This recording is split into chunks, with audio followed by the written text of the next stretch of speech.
the Northern Ireland Assembly, Committee Room 30. Okay, thanks Stella for that pre-brief. We have quorum.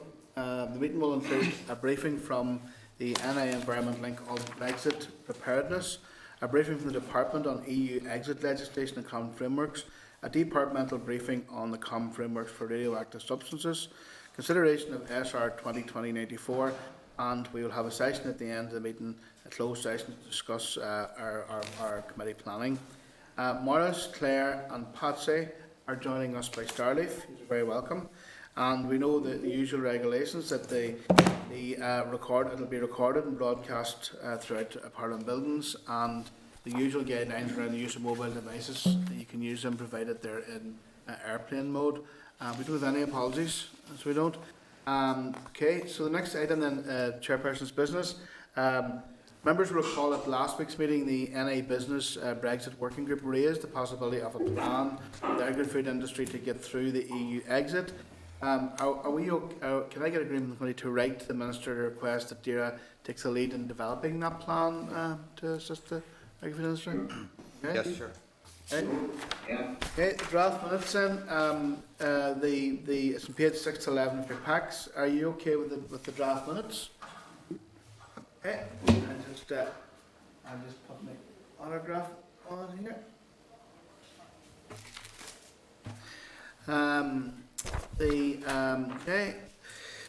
Matters rising. The correspondence from the Minister at pages 13 to 14 regarding the Cranswick country foods in Collibaki.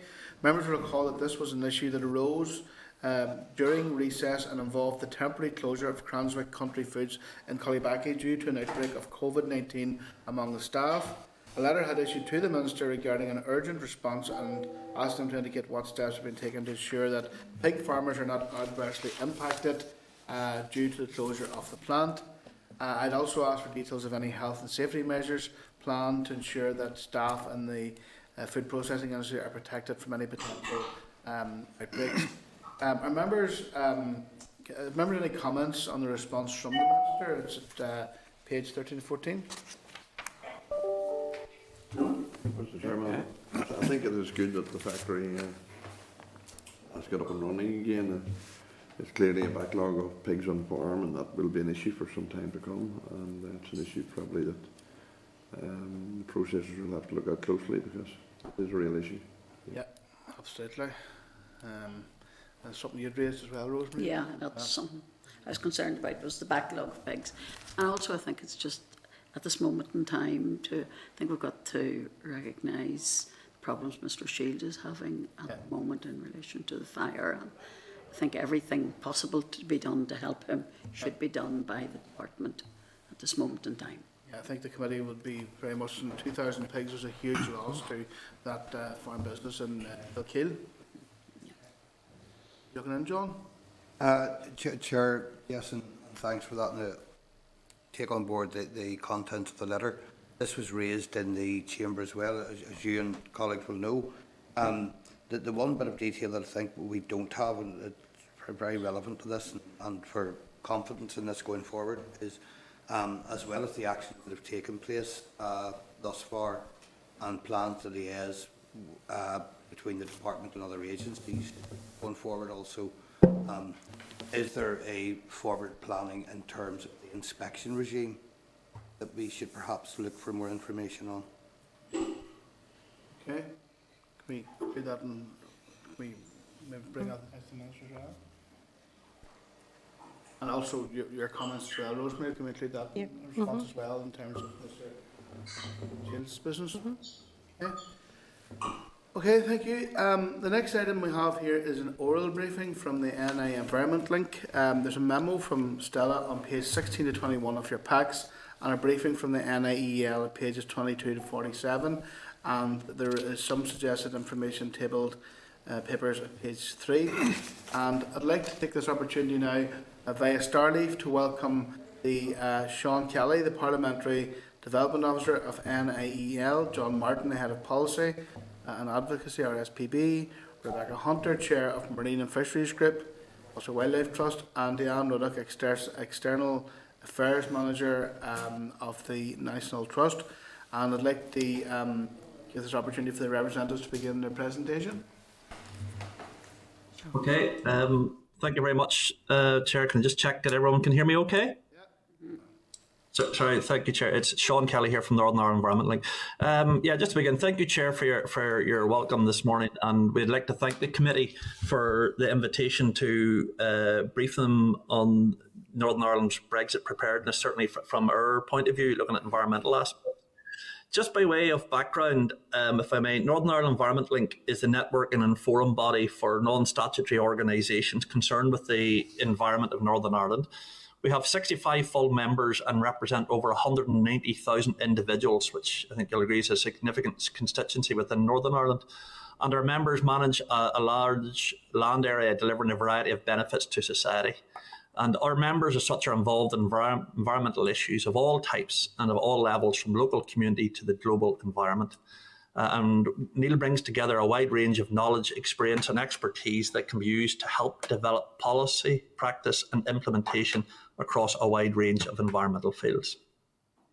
Moving on to Brexit itself, of course, following the outcome of the EU referendum, through our Nature Matters NI campaign, we have been advocating for an improved environmental protection to secure the best future for our environment post-Brexit, with a particular focus, we've particularly focused on areas such as agriculture, marine, environmental governance, and north-south, east-west issues. In relation to our views in Brexit preparedness, I understand, of course, you have received our briefing on this. We would like to make the following observations and summary points, if we may. As we rapidly approach the end of the transition period in December, we are still dealing with massive amounts of uncertainty, with negotiations still ongoing, as I'm sure you're very much aware. While the Department are grappling with operationalising the requirements of the Northern Ireland Protocol, members will be aware that this work may be impacted, of course, by the outworkings of the proposed UK Internal Market Bill as introduced yesterday, and we still have to go through the detail of that. Important UK legislation with implications for Northern Ireland, such as the Environment, Agriculture and Fisheries bills designed to replace EU legislation, has yet to complete their passage. And as the committee is all too aware, a substantial programme of secondary legislation and frameworks require implementation before the end of the year. So as timescales are extremely challenging, the Department have been prioritising having a viable policy, legislative framework and operational readiness and contingency measures in place for January 2021. And that of course, is not surprising. We would like to make the following comments specifically in relation to the environment.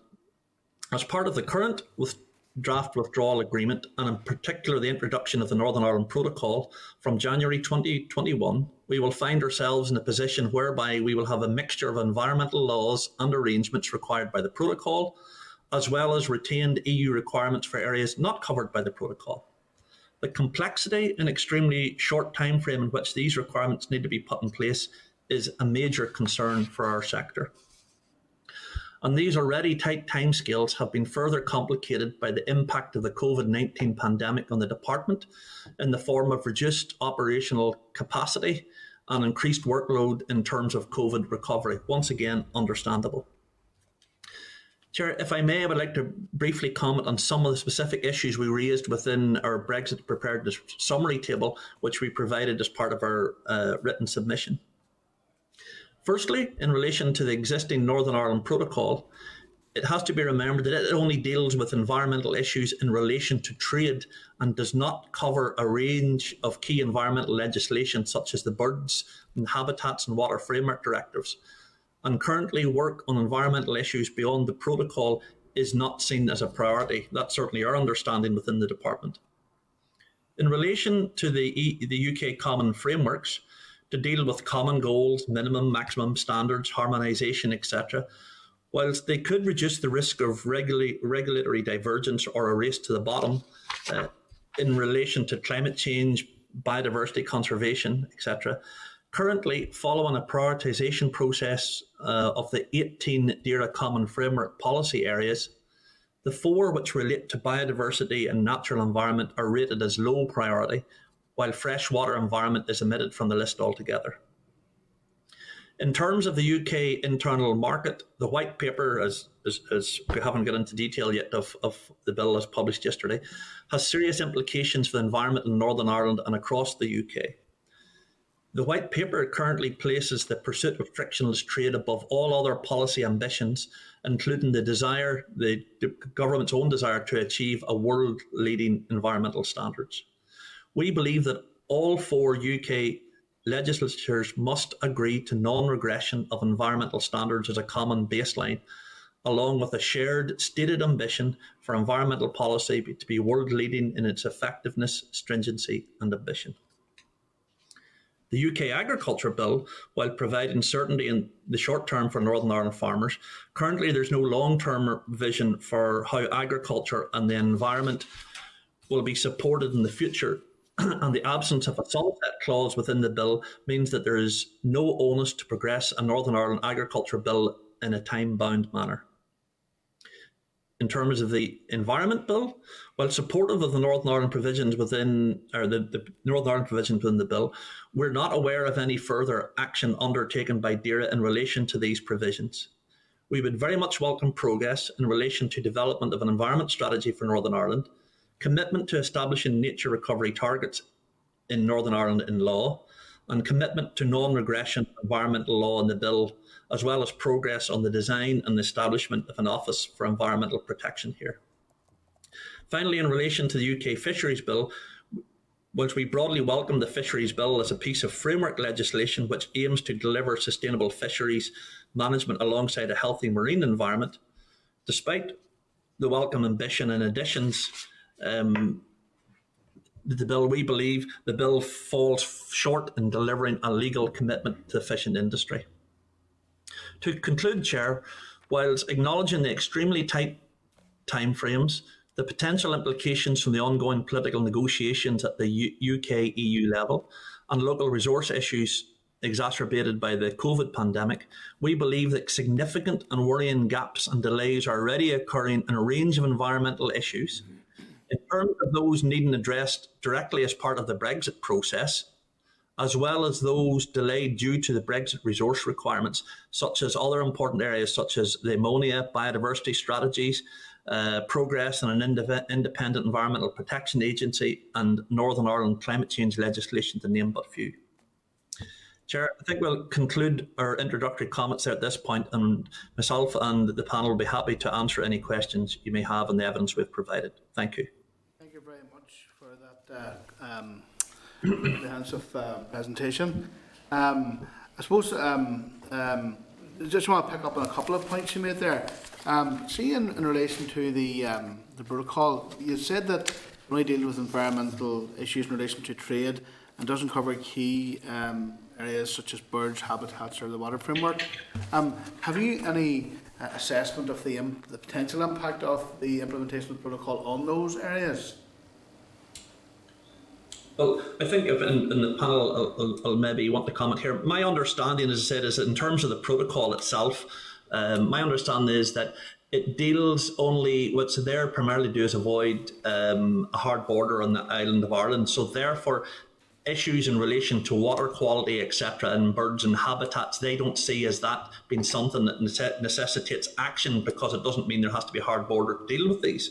But the problem we're having at the moment, because these areas are not included in the protocol, they're not deemed a priority at the moment, and I'm well aware of because of the tight timeframes, etc. We don't know currently how these things are going to be progressed or looked after, what standards are going to be maintained for environmental protection in these areas.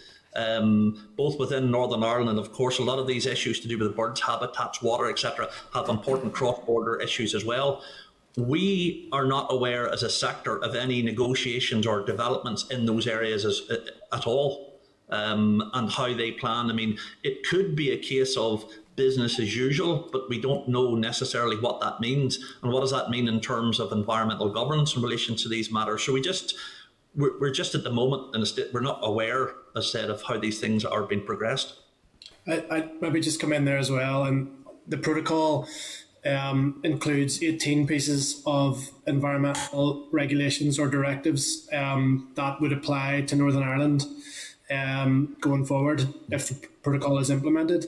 So those bits of legislation include things like invasive species regulation, illegal timber regulation, trade in wild species, etc., etc. So there's a range of things that will apply as a result of the protocol, and I guess we are reliant on the institution of the EU for us to be able to comply with those, because at the minute in Northern Ireland those already do cover NI, so we would like to think there was sufficient environmental governance in place to cover those things that are already existing. I suppose our concern is that there are major gaps within that list.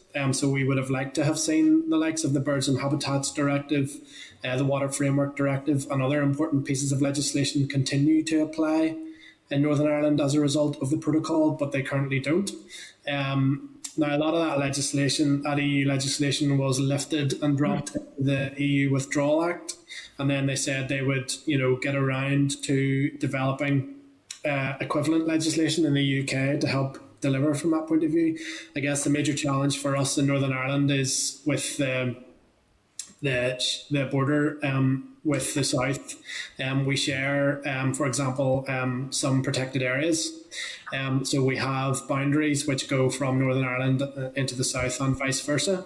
And some of those boundaries are European designated sites under the Birds and Habitats Directives, for example. So we face kind of a situation where they're managing for a protected site on one side of the border using the European designations, and then on the other side of the border they're using whatever designation I guess they create as a result of leaving the EU.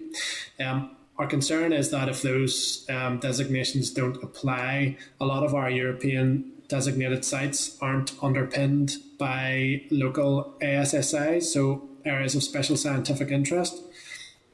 So again, there's a governance gap there for Northern Ireland in comparison to other parts of the UK. So as Sean says, there's 18 bits of environmental legislation, environmental directives that apply as a result, but there are huge gaps, and at the minute we don't have the legislation to be able to fulfil those gaps in Northern Ireland as it stands.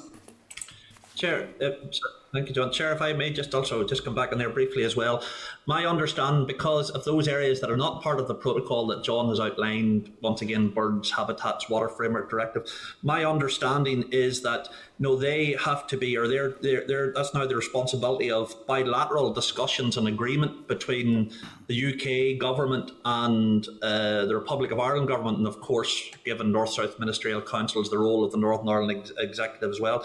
But so the arrangements for those areas are responsibility basically for the two member states, if you wish. Well, no longer one member state, but for the UK and Irish government to discuss how they're going to work these areas out and cooperate in the future.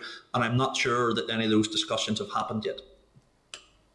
Okay, open here. I suppose that one other thing, and I know it's maybe too early for a full assessment, but have you had any chance to consider the impact of the internal market bill? Although I know it was only published yesterday, but have you any emerging views, or have you had a chance to look at that to see is there any perhaps impact for the environmental issues? Well, in relation to that, as you say, we haven't had a chance to go through it yet in detail. Of course, my understanding is a lot of it has implications, obviously, for the withdrawal agreement and the Northern Ireland Protocol. But as John has already mentioned as well, some of the environmental aspects are covered. There's only a certain number of environmental aspects covered by the protocol. Other bits remain outside it. So we don't know what the implications for those are going to be. And of course, I appreciate it makes it very difficult, particularly for the department as well, is because this bill was introduced yesterday.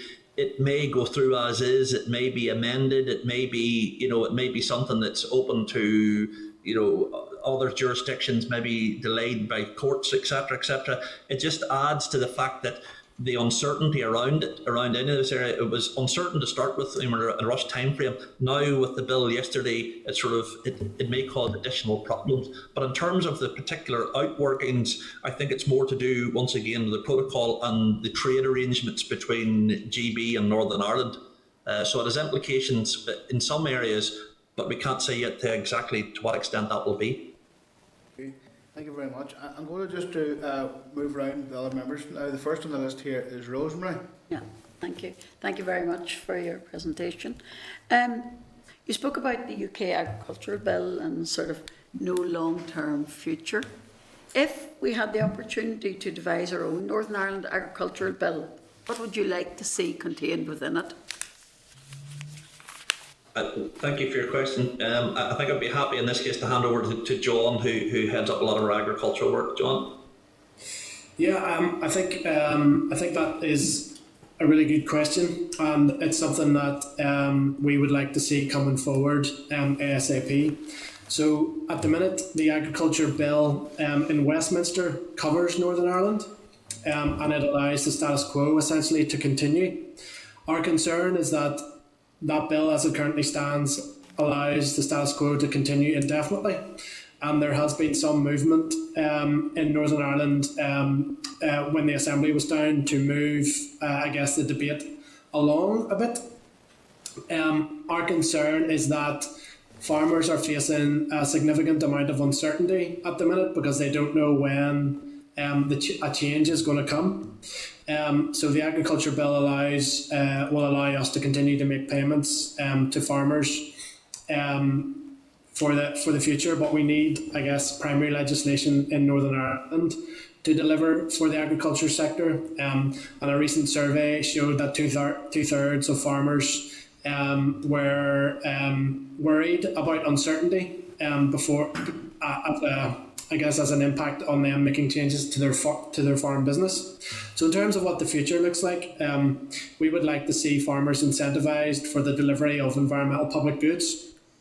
At present, we currently have an agri-environment scheme which delivers a contract between farmers and wider society, where farmers are paid for delivering measures for nature and wildlife. And those are things like helping us combat climate change, helping wildlife declines, helping improve water quality, etc., etc., etc. But we don't feel like there's enough funding within that at the minute. We would like to see the majority of funding moving towards that public money for public goods delivery for the agriculture sector in Northern Ireland, so that they can be appropriately funded for the public goods that they provide to society. They obviously have a role within food production as well, so obviously that is going to continue, but we would like to see a better focus on profitability as opposed to productivity, where profitability shows where farmers can make change to improve their bottom line in terms of finances, where productivity has got us into the situation where we are now, where we have a lot of associated environmental problems as a result of intensive agriculture. Now, there's a lot of kind of legislation in place at the minute to improve the sustainability of agriculture going forward, but it's taking a lot of time to bed in, and there is acknowledgement both globally, within Europe and within the UK and Ireland, that we need to do more to improve the sustainability of farming. And we think that a focus on delivering payments to farmers on the basis of public money for public goods would be a neat way of being able to do that going forward. So we are in the process of working up some research and examples for what that might look like. And we've got a costed approach that we've already sent to the Assembly last year in terms of how much that would cost the taxpayer going forward. I think we need to look at that funding, that big block of finance for the agriculture sector going forward, not just in isolation, but in how we deliver for a range of other priorities. So a lot of those priorities that would fund agriculture would deliver for sustainable land management across 75% of our landscape, because 75% of our landscape is farmed. So if you can incentivise agriculture to deliver in a way that's sustainable, then it delivers for a lot of other objectives such as water quality, health and well-being, species, etc. So it would be a good way of delivering cross-policy objectives through a sustainable fund to farmers. So you see the problem at the moment basically is productivity versus profitability. One against the other way and one up against the other. Well, I think there's an issue around sustainability. So yes, I think farmers are constantly challenged with more and complicated legislation, and some of that legislation and regulation is necessarily complicated because delivering some of the objectives within sustainability is difficult. So I wouldn't necessarily say it's profitability versus productivity, but I think the agriculture sector could deliver more from a profitability point of view, whilst also delivering sustainability alongside it. Okay, thank you. Dawn? Thank you, Chair. And can I thank the panel for the presentation today, of course, but also the work they are doing on these issues all of the time, and indeed on other issues. The presentation, I think, has clarified that there's already a delay in development and introduction of appropriate environmental policy and legislation in the Northern Ireland context.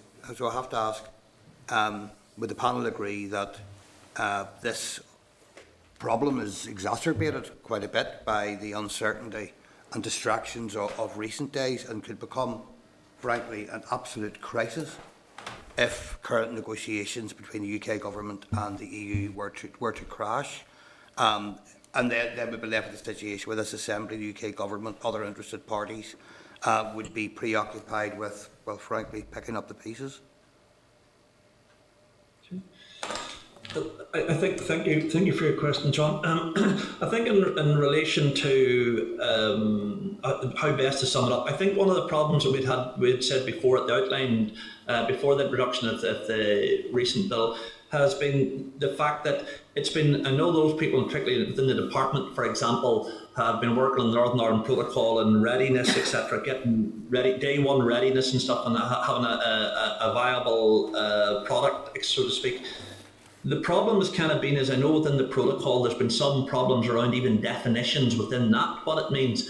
And certainly as regards anything that adds further on to the uncertainty, is something, whether you're in the environment sector and we were talking earlier about farmers, and John was as well, I think what people in business, etc., as well look for is certainty, is to know where they stand. And I don't know, it's just when the chair had asked the question what our reaction is to the bill, I don't know what the bill will do per se. Is that there may be amendments to it. It may come in exactly as seen as, we don't know. But what I'm aware of, the fact is that if we're talking about day one readiness across a range of issues, we've only got a certain number of days left. And I think right across society, no matter what parts of Northern Ireland society, you would like to know, right, can we have some established things that we can build upon, react to, right across the range, and what this seems to do is, does this mean this, does that mean that? We really need to have clarity, both for the sake of Northern Ireland's environment and the wider society. I don't know the details enough of this bill. Things that raise questions at this point, further questions at this point, may not be helpful within the current time frame, but we are where we are with it. We're just going to have to try to work through it and try our best to deal with whatever the outcome is. Chair, I'm grateful for that, and I know that no one has a definite answer in these. I'm trying to glean a picture of what this could become in terms of crisis if that happened.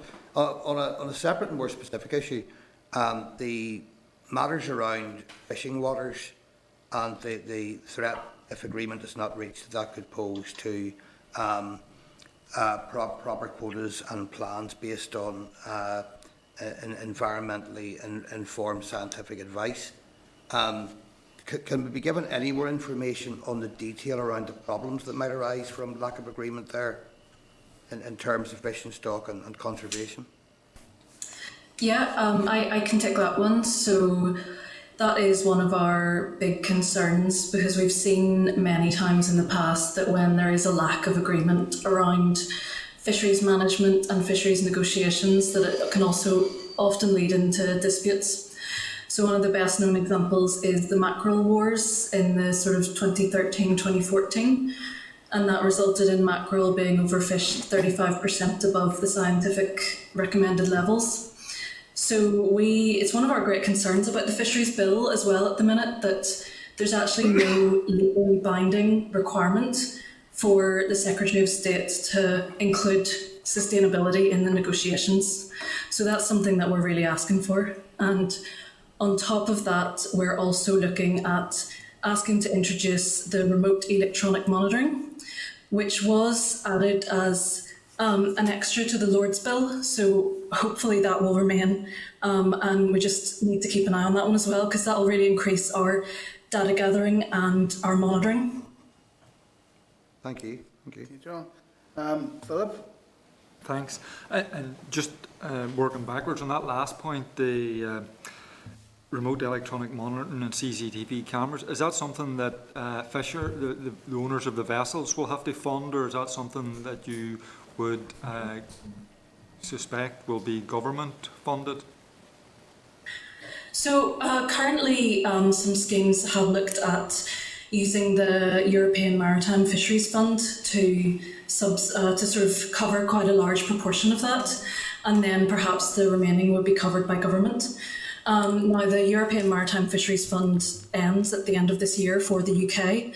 So that's another really key thing we need to see in terms of our fisheries management, is that there is financial support for these new technologies, which will massively support move towards very sustainable fishing, which is going to help the environment and the industry. So we are looking to see a new funding mechanism that would then be able to do that.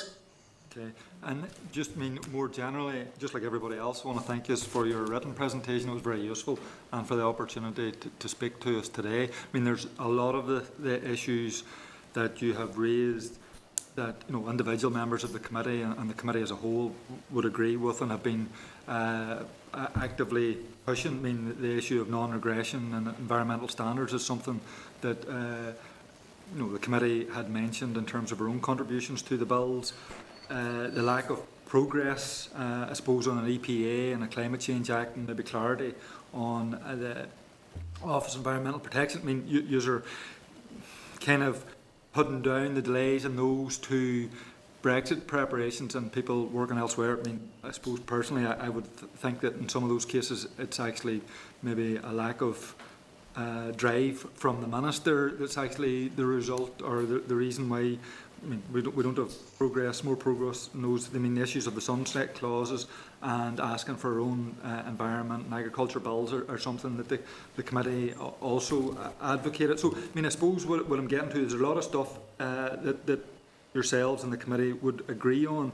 It's how we actually bring those to bear. Have you used any specific asks for the committee in terms of trying to take some of this stuff and your concerns forward?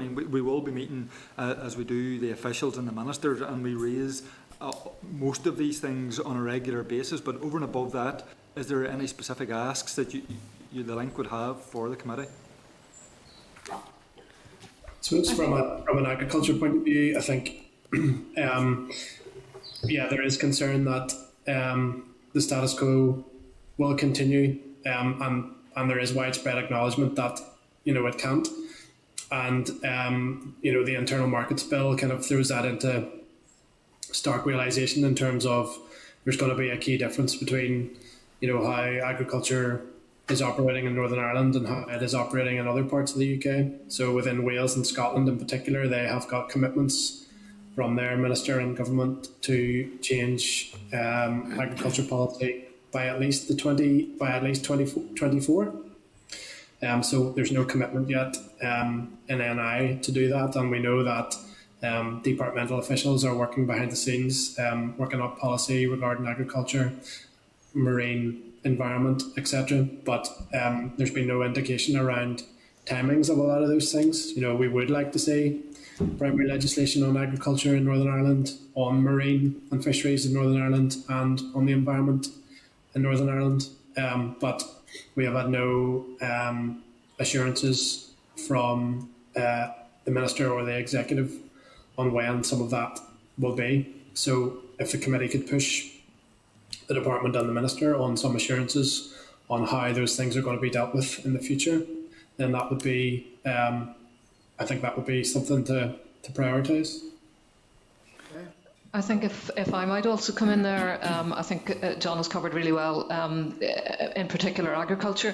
I think also in terms of environmental issues, you did mention in particular the OEP and the need for an independent environmental protection agency, which is acknowledged in the New Deal New Approach agreement.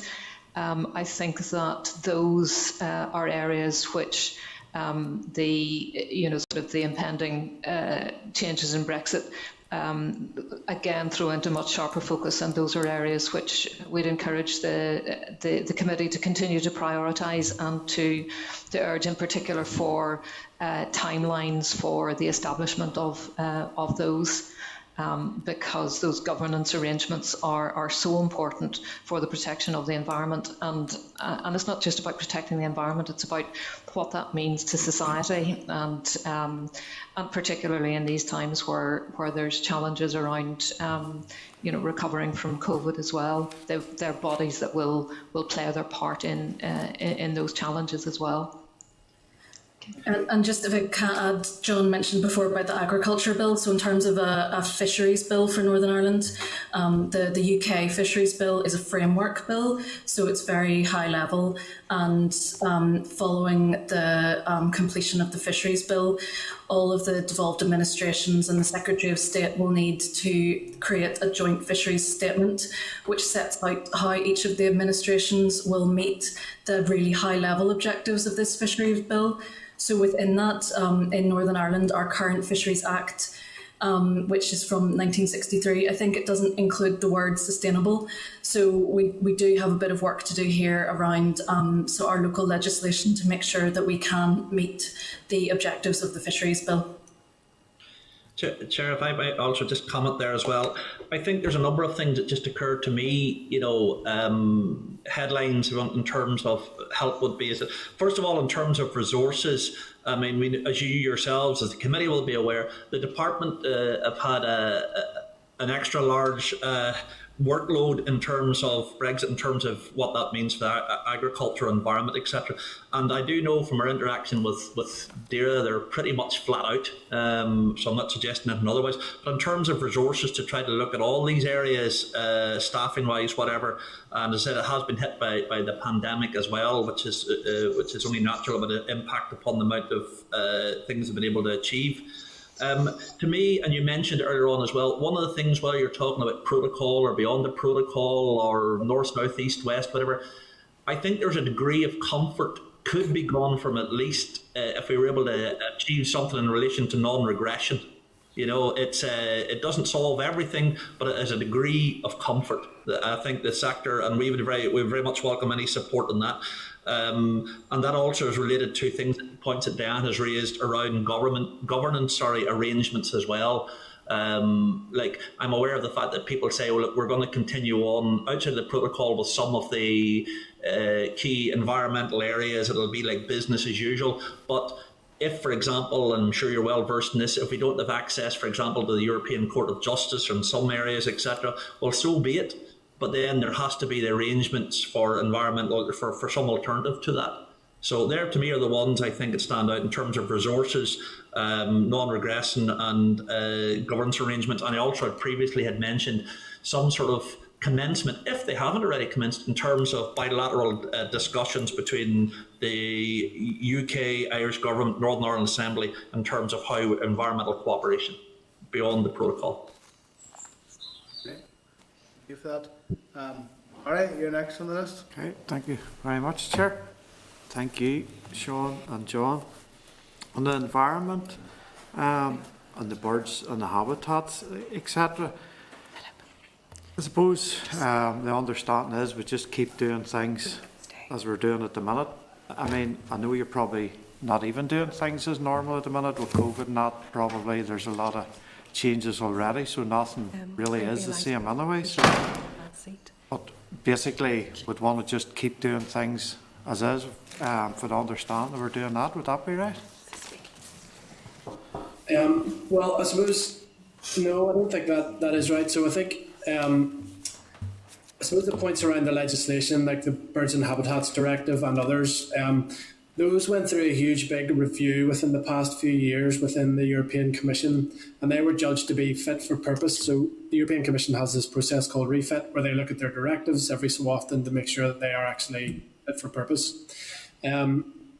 Those things were deemed as fit for purpose, and our view is that they act as a really good architecture for delivering protection for our most precious species and habitats. And the Water Framework Directive, for example, provides an excellent architecture for delivering for good water quality. The Marine Strategy Framework Directive, again, provides a great architecture for delivering good ecological status of our marine protected areas. However, the delivery on the ground has not achieved what the goals of those things have been set out. So this really speaks to what Sean's point was there previously around resourcing the departments to actually do their statutory duty. So the resources from an environmental delivery point of view have not been forthcoming for the department from that point of view. And the department is then forced to prioritise what it actually can do with the resources that it has, and it's not able to do enough. So, for example, the biodiversity strategy, which was from 2015 to 2020, is running out this year, and it's hard to see what it has actually achieved within that period. So we don't want to see the status quo continue. We want to see a step change in terms of resource delivery to allow the statutory departments to do what it is that they're set up to do. And what complications have COVID brought to what you're saying?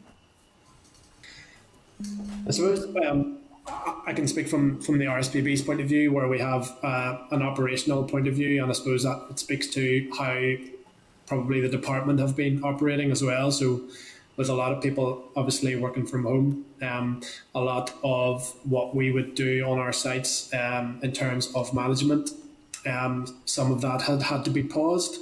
Some of it continued because people were able to work from a lone worker point of view without any risk. But a lot of the work where we were monitoring sites, for example, we had to shut down our entire fieldwork season where we were monitoring sites for our projects to assess habitat and species abundance and quality. We just weren't able to do this year. So we will have a gap in terms of our knowledge of what the impact of our previous work, 18-19 up until this point, whether that work has achieved its objectives, because that monitoring allows us to see where we need to make changes. So that's just one example of how it's impacted us. From a financial point of view, a lot of organisations and a lot of businesses, as we well know, have been impacted. Similar from the NGO point of view, where we haven't had people visiting our reserves in the same numbers that we would have previously had. For example, the Seabird Centre on Rathlin Island had to be shut for the summer period, which is a key time for people to visit that spectacle.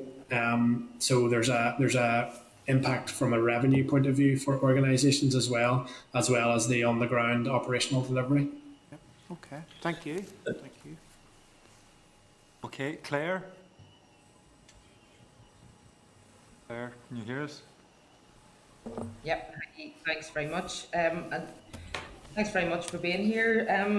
Guys, it's great to see you back again. And I think just even in relation to the Agri Bill and some of the issues that were being announced, I'm just actually reading the department here that the Minister has just announced he's removing the greening requirements from the Farmers Basic Payment Scheme post-December, saying that it hasn't delivered any ecological benefits, and he will be replacing it with a more focused, targeted payment, but yet we have no details on what that is. So I think that's probably a good example of the point that John was trying to make there as well in response to Rosemary, that this is not just about profitability over sustainability, that what we really need to be looking at is about how the department policy places economic value on our environment. And I think that we can all agree that our environmental track record in Northern Ireland is absolutely appalling.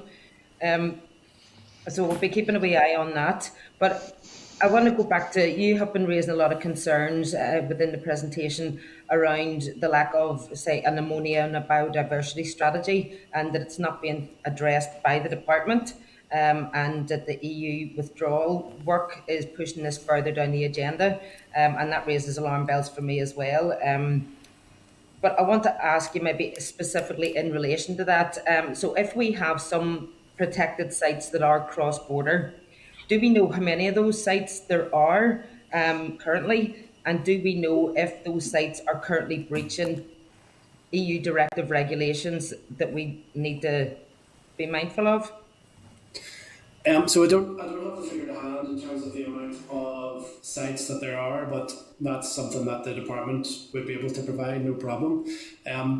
But we do know that, from the environmental statistics report, that the thing that guides those protected areas in terms of their condition is favourable management. And favourable status of those sites, I think it's something like 0.18% of those sites are currently under favourable management.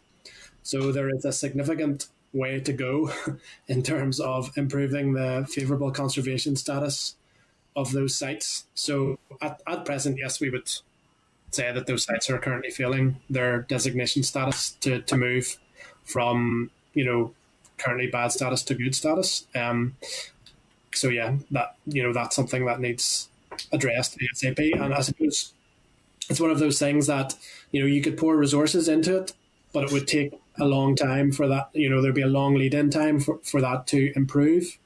And the way that reporting is done, if you have essentially a management plan in place that moves the status from unfavourable to favourable recovering, even if it's just a management plan and no work is taking place. So there are issues there in terms of what we describe as good management and not good management. But our view would be that the majority of those sites are on unfavourable condition, and from a community point of view and health and well-being point of view, as well as a legal point of view, we're not living up to the objectives of those sites at present. And have you any idea, so post-transition period, can we, as in the UK government, still be held accountable under the EU directives? And I'm thinking particularly Annex 6, specifically with ammonia. We know from the department's own figures that we are in breach of 98% of our areas of special conservation areas in relation to ammonia levels. So in some cases, by over 300%, we're breaching those. So do you know or have any thought, post-transition, can we still be held accountable for breaching those while we're in that period? Or even after transition, where would the accountability for those breaches be held? I'm not 100% sure if we could still be held accountable, but there are cases where the EU has taken other countries to court outside of the EU where it has impacted on protected sites. So, for example, if protected sites in the south were impacted because of the mismanagement in the north, then there might be a case there to look for remediation from Northern Ireland, or the UK government. So there is, potentially. So if we're currently breaching any of those sites and that continues after transition, there could be a very strong case that we can still be held accountable for that by the EU. Potentially, yeah.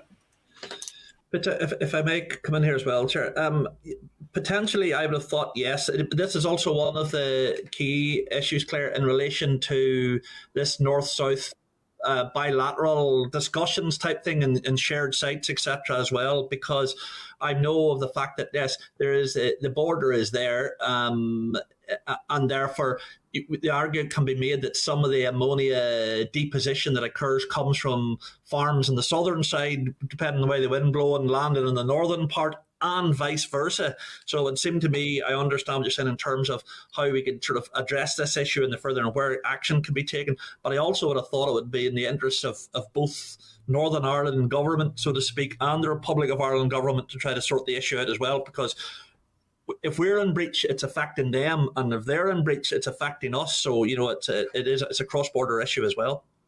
Well, that all sounds like common sense to me as well, but we already know that, we're not going to have a birds or habitats or water framework directives there. We know that they're pushed down the department's workload, and that they are critical, and that we're not doing very well there at the minute anyway. So we'll keep looking at it. But thank you. Patsy? Chair. Yeah. Okay, can you hear me okay? Patsy, loud and clear. Yep, okay. Thanks very much indeed, Chair, and thanks to the members. It's good to see them again. I'm kind of trying to work through the elements of where we are at the minute, right? And I don't expect you to be legal experts or anything like that about the quagmire that we're in at the moment over this internal market bill, the implications of it. Now, I'm thinking through, for example, the likes of, and John referred to it there, the cross-border issues, say, for example, river basin management, fracking, those issues. And they're just but examples of where the EU allowed compliance of standards, enforcement of standards, and encouragement of good environmental standards, and indeed other things in this case. Now, I'm working through the situation at the moment where, from Minnie's perspective, the British government has just looked at the protocol and is just trying to run a cart and horses through it. And as you know, part of the agreement, the withdrawal agreement, was that in the absence of an agreement, an actual agreement, a no deal scenario, that we would stay as is. However, has anyone thought through if the British government is so non-compliant with an agreement that is just recently signed and that they agreed to adhere to, that in fact there would be repercussions for compliance with other aspects of that agreement, such as adherence to proper standards, and that the implications of, as we need to have there, for non-regression on environmental, food and other standards may just be cast to the wind. So that might be a personal view, but these are questions that I certainly are running through my head at the moment as to where the direction of the British government is taking us and to where we could wind up. So have you any ideas just as to the whole periphery, the legal implications of where we're going at the moment due to the internal market bill, and how that could affect standards within the North, particularly whenever there hasn't been a commitment, a legal commitment to non-regression? I think maybe if I started, I think those are all very, very good questions. But to be honest, with the bill that was just published yesterday, it is really too early for us to have had an opportunity and to take advice on sort of what all the legal implications might be around those questions, and they're questions that we and many other organisations will have. So that might be one to keep a watching brief on. Okay. RSPB and Environment Link did provide a response to the internal market white paper.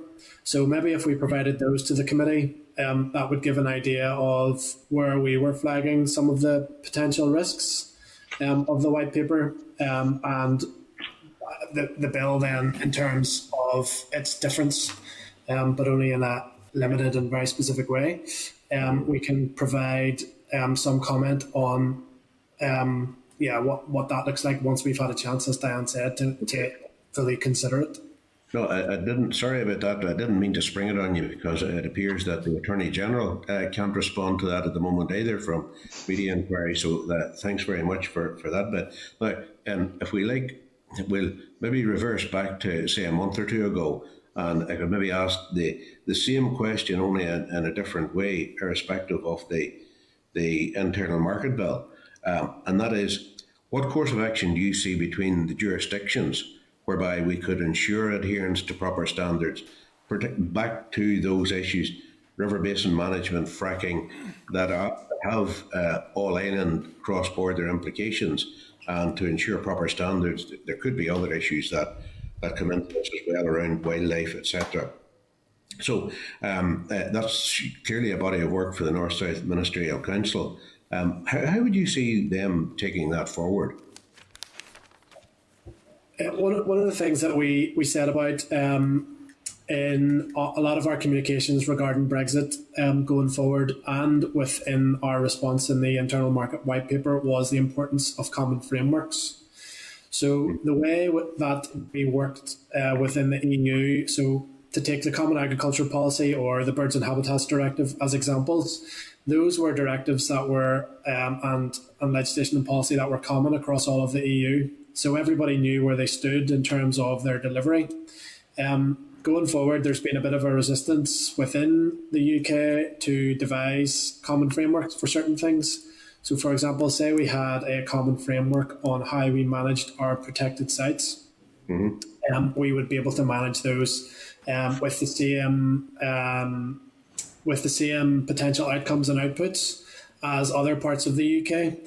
So, from a North-South Ministerial Council point of view, we would probably, it would be prudent, I guess, to discuss the potential of common frameworks where we did share protected sites, so that we were managing them in a way that was similar, instead of there being two potential outcomes north and south of the border. So common frameworks, I think, is something that we would push for a range of those issues. And again, we could provide some comment to the committee on where we see the need for common frameworks going forward. Well, thanks very much for that, John. And Chair, I think that would be very helpful to us if that could be done. Okay, thank you. That's me confused. I'm going to call in Morris here on the Starleaf as well. Thanks, Patsy. Yeah. Morris. Yep, thanks, Steve. Thanks, Chair. Some of the stuff that I have here has already been covered, but I'd like to thank everybody for their presentation, their answers so far. I find it very, very interesting. But thinking along the lines of Northern Ireland's own Environmental Protection Bill, which would have recognised the need to protect natural habitats, wildlife, birds, freshwater, etc., etc. If we had such a piece of legislation, what weight would it have carried when rolling out the Ireland Protocol? And as has been mentioned already, possible discrepancies between two jurisdictions, the UK and the EU. And I think, like everybody else in the committee, that it's vitally important that we fight as a committee to have no regression whatsoever on the standard that we already have. What's the panel's opinion on that? I'll start off. So others can come in. So I suppose, as legislators, you create legislation which ensures that people comply by the law for certain outcomes. I guess a good example of that is the UK Climate Change Act, which was enacted in 2008, where it put in a legal duty for the UK government to reduce emissions by a certain date. And by hook or by crook, we are starting to move towards lowering carbon emissions to help abate some of the devastating impact of climate change, both here in the UK and other parts of the world. So looking forward, if we were to have an environment bill, which, for example, had a legal duty to and targets in law to help reduce biodiversity decline or reduce nature, government would then be bound to that target and would have to direct resources towards helping to meet that target. So your question is a bit of an existential one in a way, because we don't have that legislation, and if we did, what would the outcome be? We're not sure, but we think that if we had a legal duty and targets in law to help restore nature, then there would be a difference in terms of the delivery and the resources that would be directed towards the department in a way that would help them meet their statutory duty. Because in a way, at the minute, we don't necessarily feel that they are in that place. Thank you, Chair, if I can just come in there too. Yeah, totally in agreement with John. I think in terms of, we would very much want an environment bill or environment strategy for Northern Ireland. But as John says, part of the problem, I think, is we have a sustainable development strategy. It's been around for years. We've also had a biodiversity strategy as well. Unfortunately, these strategies haven't achieved a lot because unless, as John says, there's some legal footing for targets have to be met, resources tend not to go that way, and then they remain a wish list. what we're trying to achieve with these strategies is a wish list. John mentioned biodiversity targets earlier on. I think they were like by 2010, and then by 2015 we were to do something. 2020 we were to have halted biodiversity loss. There has been little or no progress made in that. So all you do with that strategy is you just bump it down the road. Let's add in another 5 years and see we do something. So there isn't actually the legal footing or a drive to say, no, you have to do it. You have to make these things happen. So I think if we had an environment strategy, it's going to have its own environment bill as well. And then I think it'll be a question of the resources, and obviously a bill, a strategy and a bill that is designed to help Northern Ireland. It's a bespoke one for us and for what we need given our unique circumstances. That's great. Yep, Chair, I don't sense having a guard dog and the guard dog with no teeth, so I would agree with that there.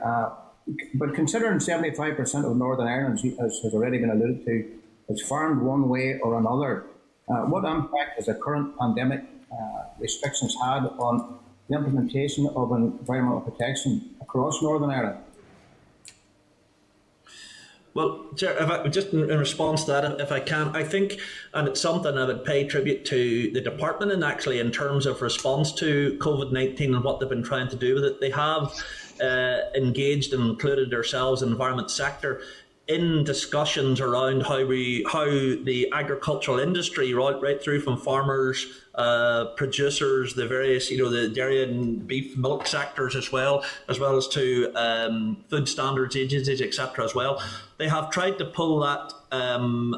They've done a good job in pulling those meetings together and looking at, and that's where a lot of the resources have gone to, is like, farmers are producing animals. Those animals have to continue to be in the same high standard, but also how we manage to get them off the farm given the COVID. And as I'm sure you're aware, the markets were closed down for a while as well. Keeping the processors operational as well, and all the implications it means in terms of personal protection equipment, etc. there as well, and keeping food on shelves. So in terms of COVID, it has taken an awful lot of resources. The department's had to put an awful lot of staff into it, and they have engaged pretty well with the sector, and including the environment sector as well, so to give them credit for that. But because of all of that work, Morris, it means that, well, this is my opinion, it means because of that, it's been very difficult at a time of severe crisis in Northern Ireland to say, how are we getting on with the environment strategy? How are we getting on with this? They are important issues, but people in many cases, are not surprisingly, look at what they see as life and death issues first. And we can't argue against that. It's just the fact that that's where all the resources have had to go. Thanks very much for that, Sean. That's me, Chair. Thank you. Thank you, Morris. All the best. William? Thank you, Mr. Chairman, and can I thank you for your presentation. And can I say, as a farmer myself all my life, I think farmers sometimes wrongly be painted in a bad light in relation to the environment. I mean, many farmers, the vast majority of farmers work for the better good in relation to the environment, and indeed in relation to wildlife. Many farmers have been involved in schemes to increase board cover and all the rest. I think in relation, and I'm sure you would agree, to an agricultural bill, I think it's important that that is got right and not rushed into. I think you're setting the stage for the next 20 to 30 years. Would you accept that, there's many of these farms where there was grant aid in the 70s for new silos and buildings. Those are the end of their shelf. Those are the end of their life, those buildings. Without aid and support to those farmers to move forward and to help water quality and all, I mean, there are major issues and major support that is needed for farmers in the future to help them deliver on the environment. Would you accept that? Yes, absolutely, and don't take our views as a criticism of farmers per se, but a criticism of the policy in the way that it's driven a certain direction. We work with 400 or 500 farmers across Northern Ireland that are doing fantastic things for wildlife, and without them, species will be going extinct. It's as simple as that.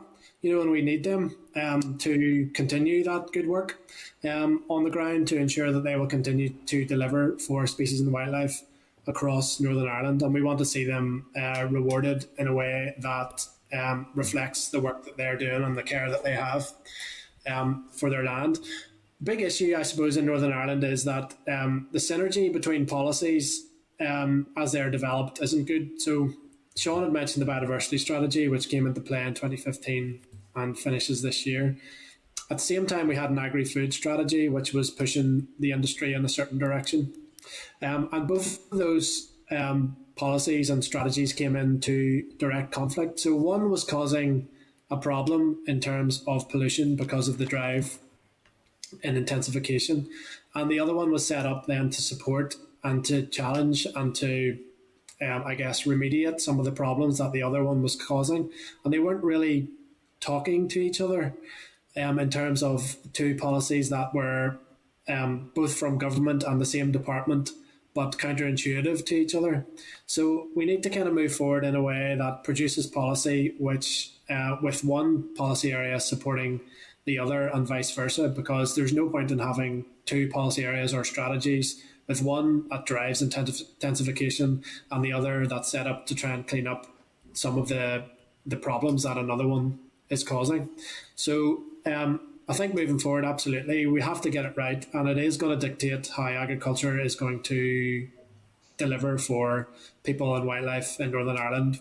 You know, I would probably say for longer than the next 30 years, because we've been in the cap for the past 70 years or more. So we need to be thinking, you know, long term in terms of how we develop future policy in a way that delivers for agriculture, for nature and wildlife, and for the public, because at the end of the day, it is public money. Yeah.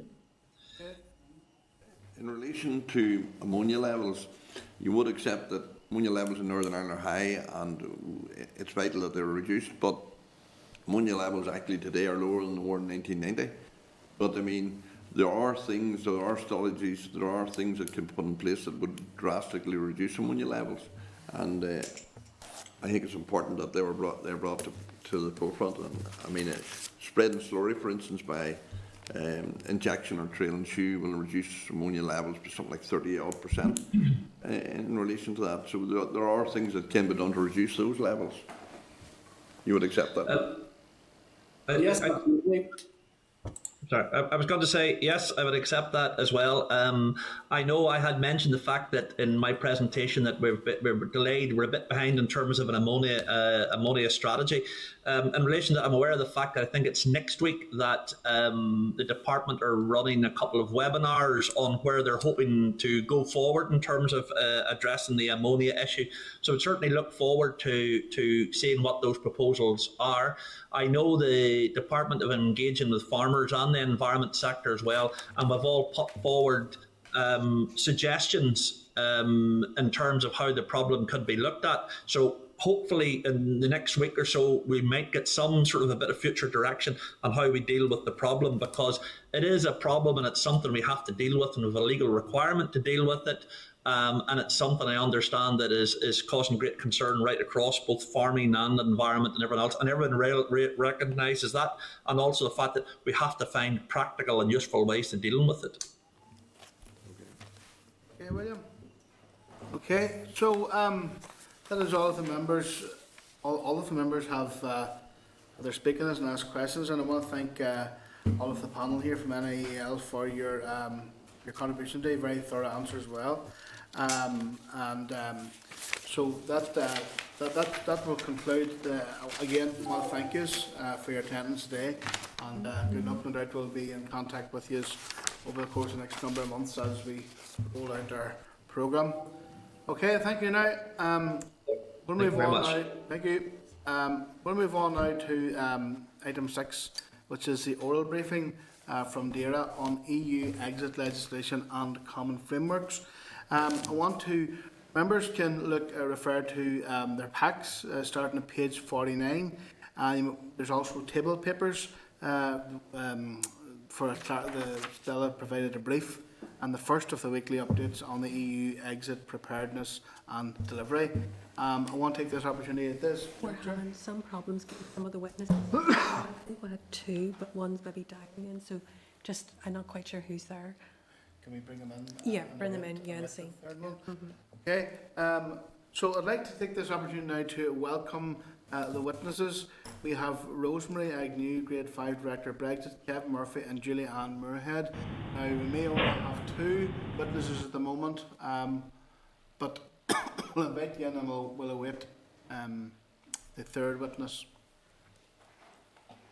Okay. Chair, this is Rosemary Agnew. Thank you very much.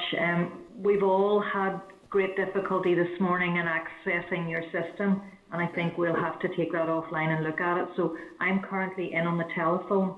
My understanding is that Kevin Murphy from my Brexit secondary legislation team is also on a call. Kevin, can you just confirm that you're there? I can confirm I'm here.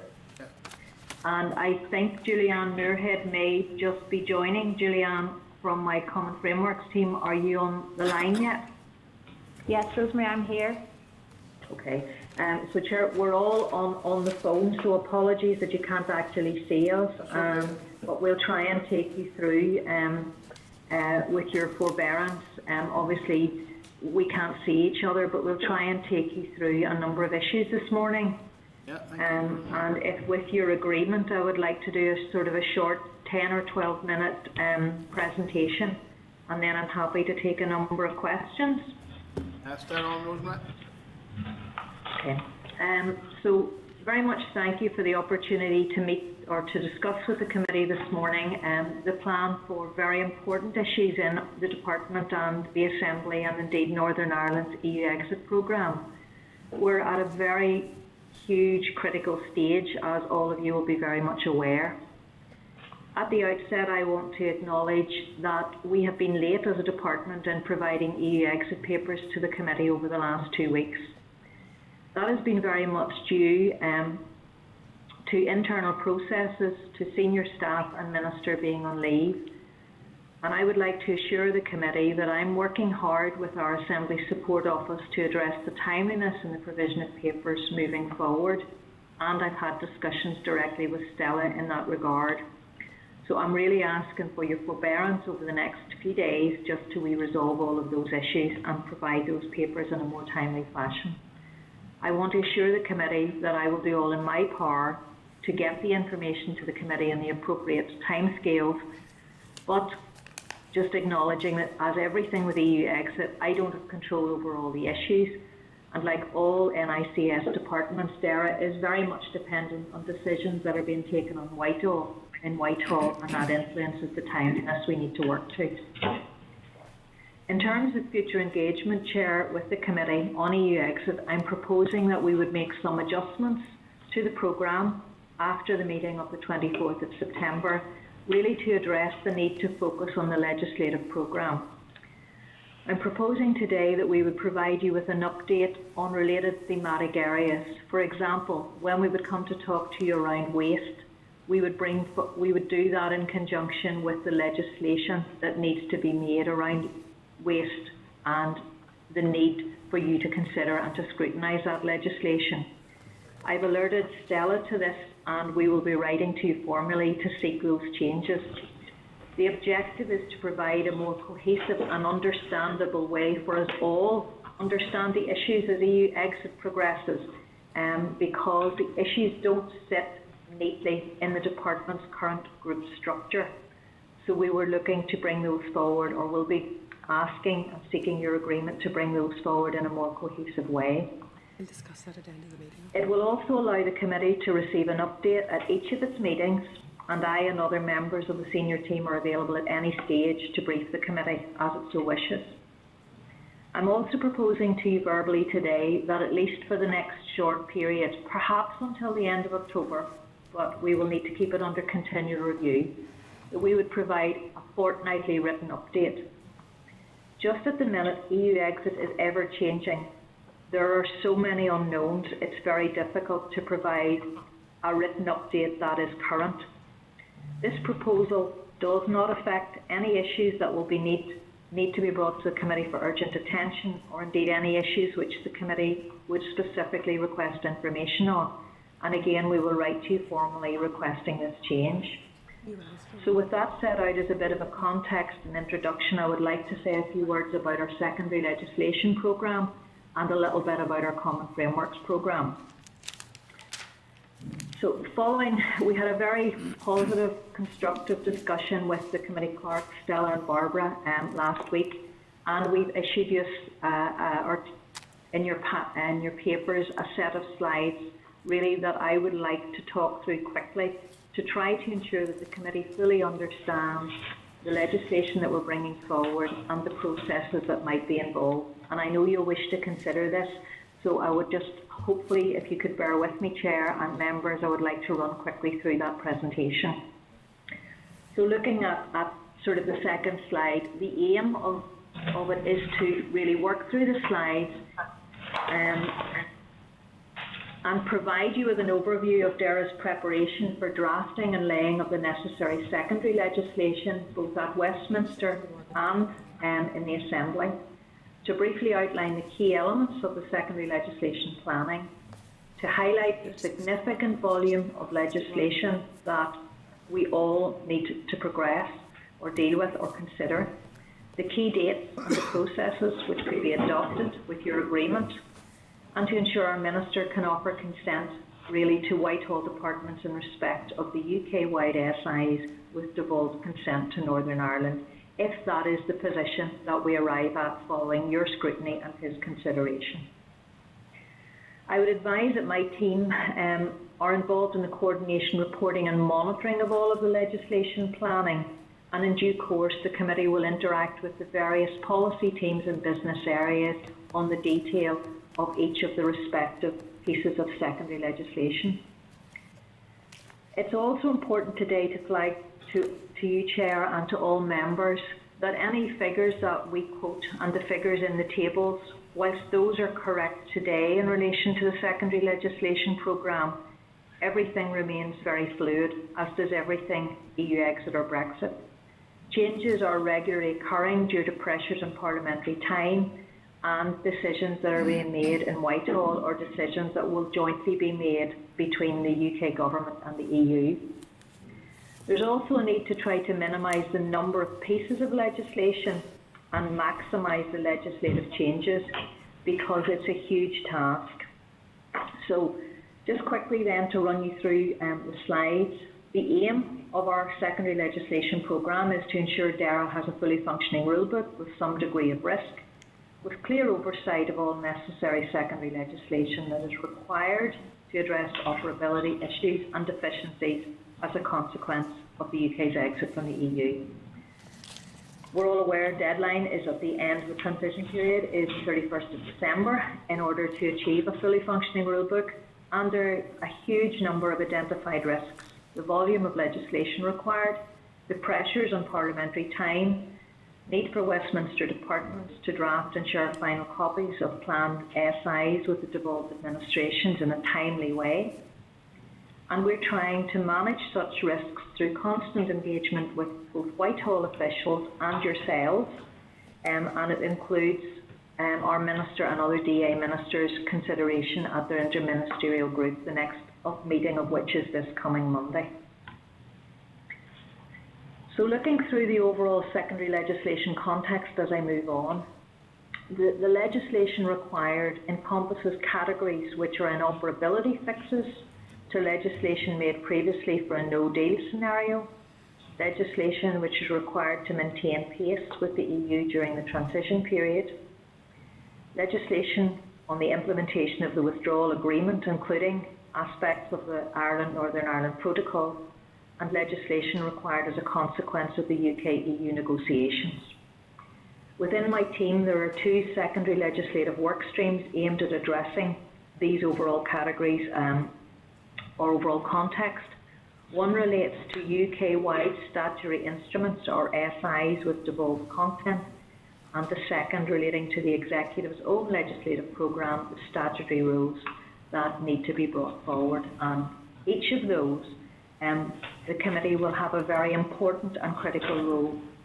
What I would like to do, Chair, with your forbearance, is just to say a little bit around the SI programme briefly, and then a little bit around the SR programme.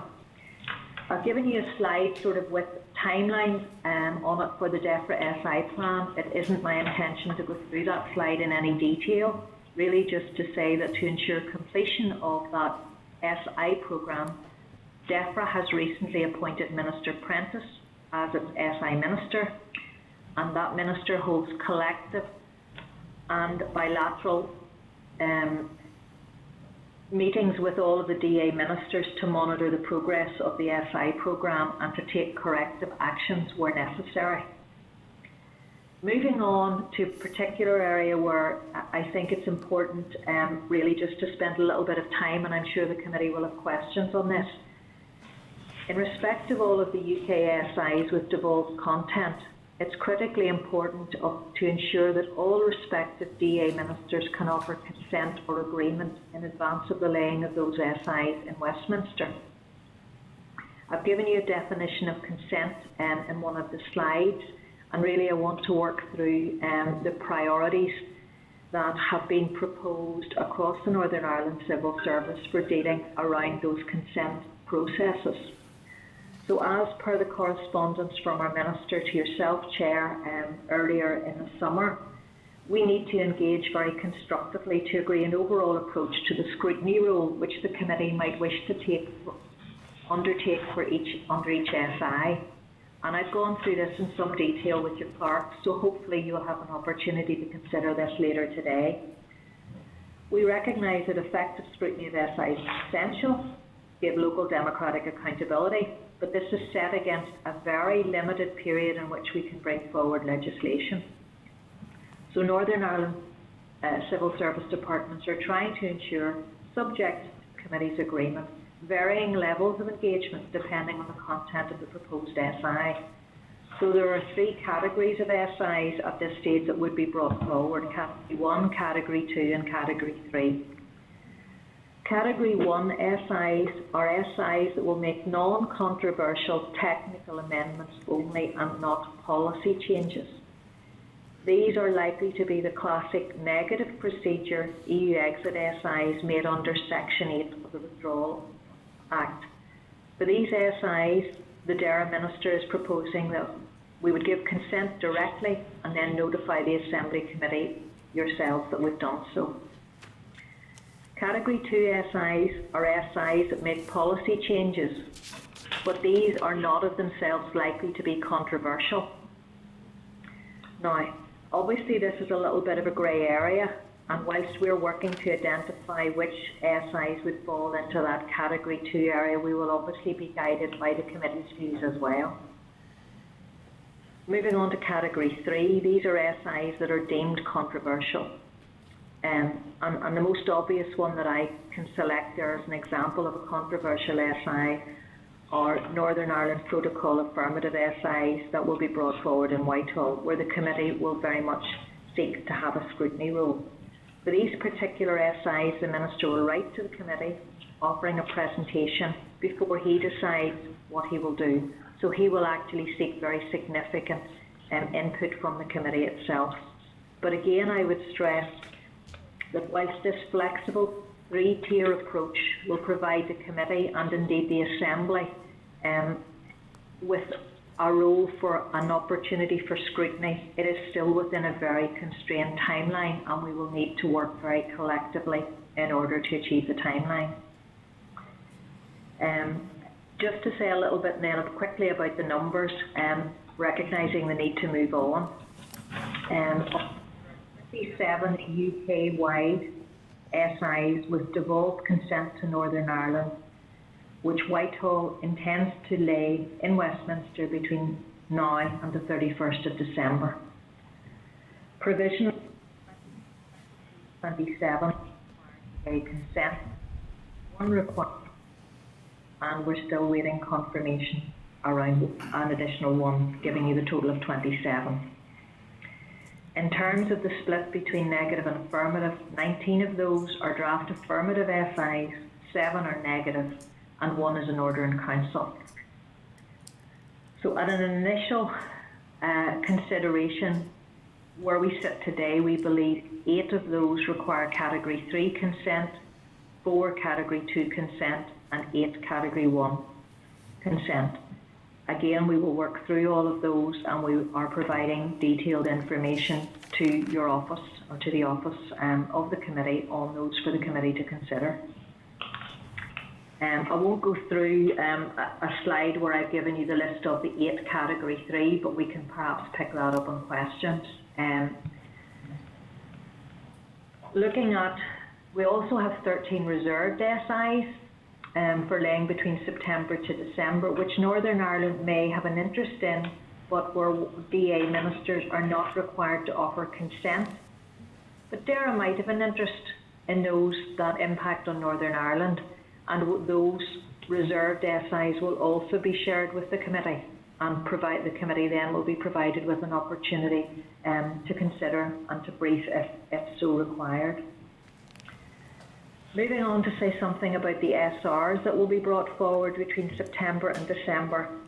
At the minute, recognising the fluidity of the situation, there are 26 Northern Ireland SRs which will be brought forward for the committee's scrutiny, and that's on top of the SIs. Those are split into 22 negative SRs and 4 affirmative SRs. So I think, Chair, as you can see, and committee members, a huge legislative programme. We need to work collectively together to try to achieve that. I'm not sure, Chair, do you want me to stop at legislation and then go on to frameworks, or do you want me just to say a little bit quickly around frameworks and then finish? I'll be guided by yourself. You received the information, you haven't even... Well, the frameworks information was just fresh. We only just got it there, but maybe no harm to touch on. So, Rosemary, if the committee doesn't mind, we'll maybe touch on the frameworks, and then we can do the frameworks and the legislation in one go. Is that okay? Yes, that's okay, fine, Chair. Not a difficulty at all. I think recognising that you've just received a lot of the information on frameworks, I'll just give you a very quick overview. The Common Framework Programme seeks to develop UK-wide arrangements for those powers which will be repatriated from the EU and which fall within areas of devolved competence. Development of frameworks is guided by the principles agreed by the Joint Ministerial Council in October 2017 and by the Northern Ireland Executive in June 2020. The principles set out that frameworks will be established where necessary to enable the functioning of the UK internal market, while acknowledging policy divergence and ensuring compliance with international obligations and the management of our common resources. Frameworks will also respect the differing devolution settlements that exist across the regions of the United Kingdom. DERA has been engaging with counterparts in DEFRA, in BEIS and in other devolved administrations to develop a future common frameworks following a 5-phase process designed by Cabinet Office, and the detail of all of that is in your papers. DERA is the lead Northern Ireland department for the development of legislative frameworks in 15 policy areas and non-legislative frameworks in 7 policy areas. 2 others fall within the BEIS space, and those are the EU Emissions Trading Scheme and the Radioactive Substances Scheme. And I think you will have discussion or are considering a paper later on the Radioactive Substances Framework. There are well-established intergovernmental structures in place to ensure consistency of approach across the portfolio of frameworks, including the interministerial group and various meetings between senior officials across the 4 administrations. Since the original classification of frameworks was published by UK Government in 2018, policy positions have evolved and a reclassification exercise is nearing conclusion, and that is likely to amalgamate some policy areas, split others, reassign some to no further action, etc. And the expected result will be, and this I think is positive looking forward to the programme of work facing us, will be to reduce the number of DERA-led frameworks. Further recategorisation of the legislative and non-legislative frameworks will be reviewed in October at the IMG, when further clarity may be known on outstanding issues around the Northern Ireland Protocol, potential free trade agreements and the internal market. It's recognised that it won't be possible to deliver the full programme of frameworks by the end of the transition period, the 31st of December 2020.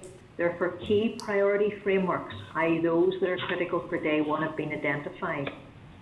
And the DERA-led priority frameworks are animal health and welfare, chemicals and pesticides, resources and waste, plant health, plant varieties and seeds, fisheries management, EU emissions trading scheme and agricultural support, and those have been agreed by the Northern Ireland Executive.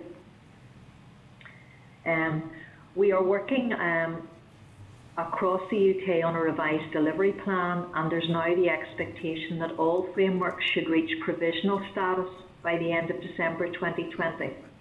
So that means that each framework should have an outline agreement and an accompanying ministerial concordat provisionally confirmed by ministers at portfolio and at JMC level by the end of 2020.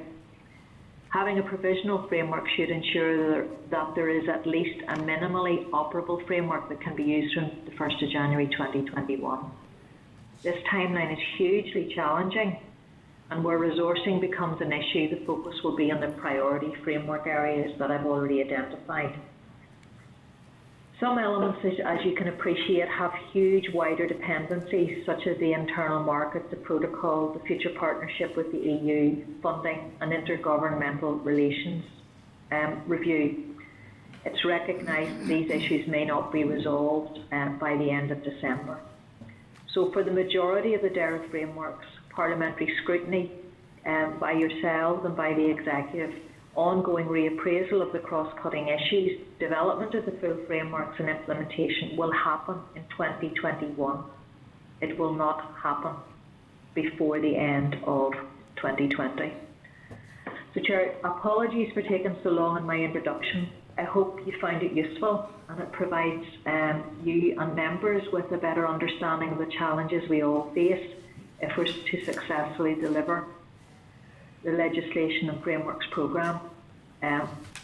We very much wish to work with the committee in the forward planning of this significant work, and our teams are very much fully committed to this. So thank you for your time, Chair and members, and I'm happy to take any questions you may have. Thank you very much for that, Rosemary. I'd like to go straight to John here. You have a bit of time constraint.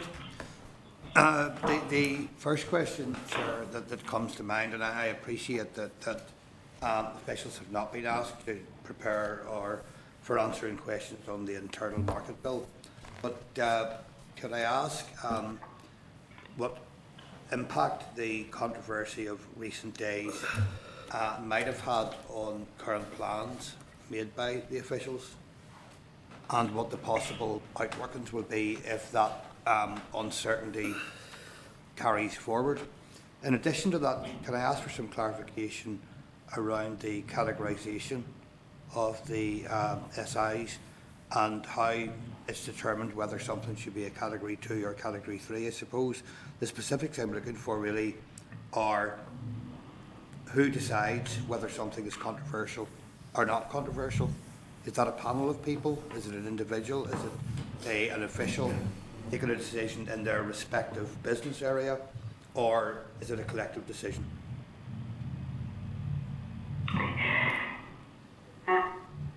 John, thank you. I might have missed a bit of that, but I'll try my best and certainly come back to me if I haven't answered all of your questions. Recognise there has been a lot of information in the press over this last few days. There's a lot of controversy. Hasn't influenced DERA's planning as it currently stands. DERA is continuing to maintain its current planning until we receive clarity around some of the issues. So we're planning as outlined and in the legal documentation as it stands, and I know that the SRO over overall EU exit programme, Dennis McMahon, our Permanent Secretary, has already agreed to come and give you an update on our overall planning at its meeting on the 24th. But to date, our planning has not altered as a result of the controversy over this last number of weeks. We're waiting to see how that falls out, and Permanent Secretary will give you an update at the meeting on the 24th. We'll have seen how some of those things play out. On your who, I think your next question was who decides on the categorisation of the SIs. Initially, that will be a decision for the business areas, the senior team in DERA and the DERA Minister, and the DERA Minister will then write to you indicating the categorisation that he believes it to be. But should the committee have a view, that is something that we need to work our way through, because collectively we're in this together. We need to work together to achieve this. So initially it will be for the business areas and the Minister to do that categorisation, and we will be writing on the basis of that categorisation to the committee in terms of how we would like to bring forward the presentations. But quite obviously, if the committee decides, even for a Category 1 SI, that it would like to receive a presentation, it has every right to make that request. But I just, would stress it's a huge legislative programme, and we will have to work collectively to achieve it. Chair, can I thank Rosemary for that? That's helpful, and it clarifies that if this committee has concerns, then we will be able to make an appropriate response. Okay. Rosemary, can I ask the question? See the approach that's been proposed here by DAERA, is it consistent with the TEO guidance on managing EU exit? Yes. Chair, yes. This is the guidance that has been issued by TEO. So this is the approach that all departments are to take with their respective committees. So hopefully you will find, if you speak to other committees, that a similar approach is being taken across those, because we're trying to apply a consistent approach across all of the Northern Ireland Civil Service and the Northern Ireland Executive.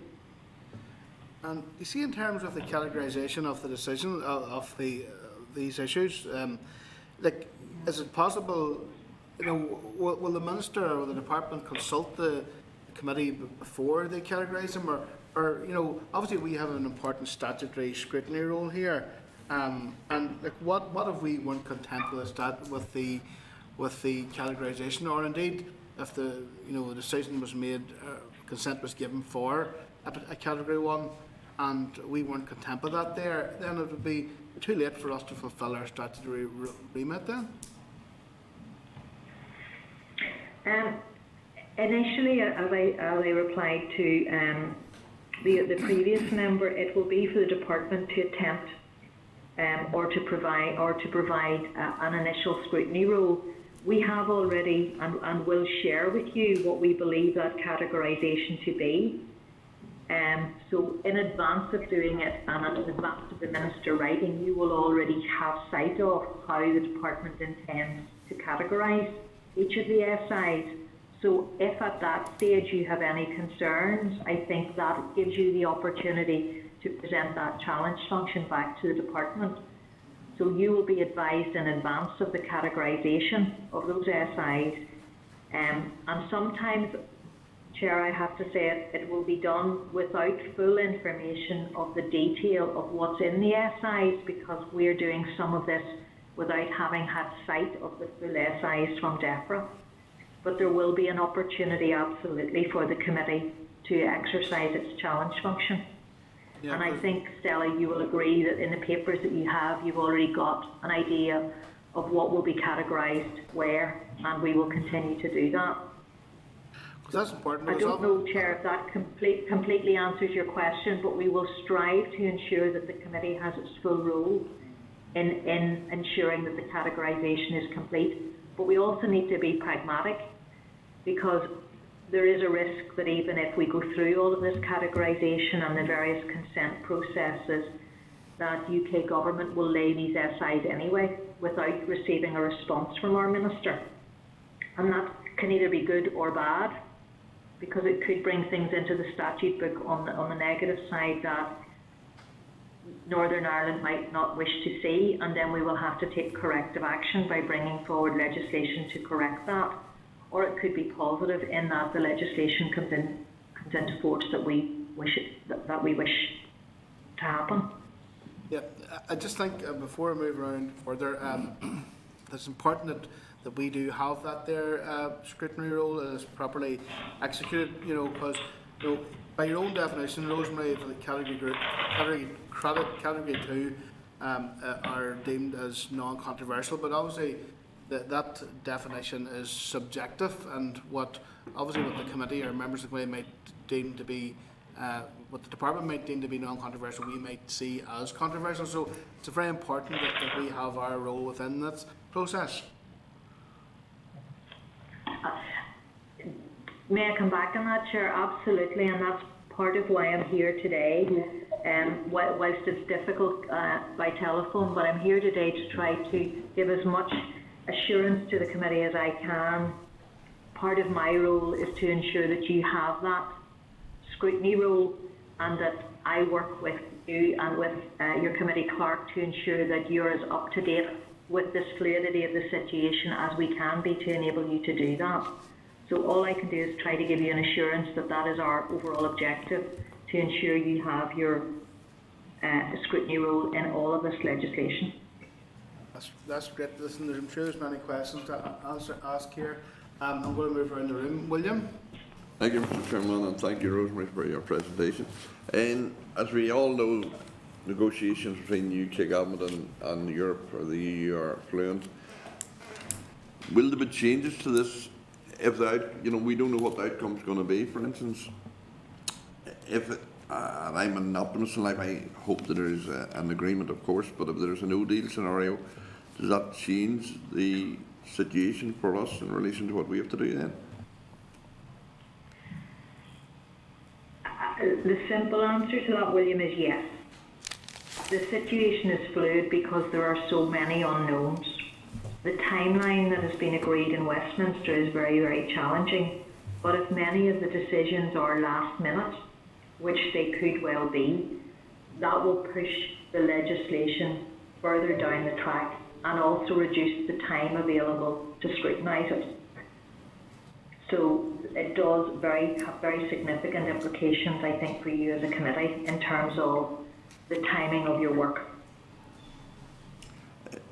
In your eyes, could these, and maybe it's a political question, but I mean, could these negotiations go on for another 2 months, or is there definitely going to be a deadline to when they conclude? William, that's probably a political question, but I can certainly give you what I know. My current understanding is that there will be joint committee meetings, and the joint committee is there, as you know, between the EU and the UK to agree the aspects of the implementation of the Northern Ireland Protocol. There could be meetings of that committee right to the end of November or early December, so there could be decisions late November or early December which will then require legislation to be passed in order to enact it. But as you said, it's in the political arena at the minute, and I can't really comment any further. Okay. We might have much time off at Christmas then. Okay. William, Philip? Yeah, well, I had a couple of specific questions, but between you and John, you've asked them. I mean, I think it's important just to make the point that this is a very unsatisfactory approach to deal with important issues, and particularly for the scrutiny role that this committee has. And I know I'm making this a political point. I mean, the information we've got today has been useful, if not entirely making us happy, I suppose, is the point. But can I just ask you, Rosemary, if I picked you up correctly when you were answering a question to the chair, did you say that the DEFRA minister can actually push this stuff through affecting the North even without the consent of our own dear minister?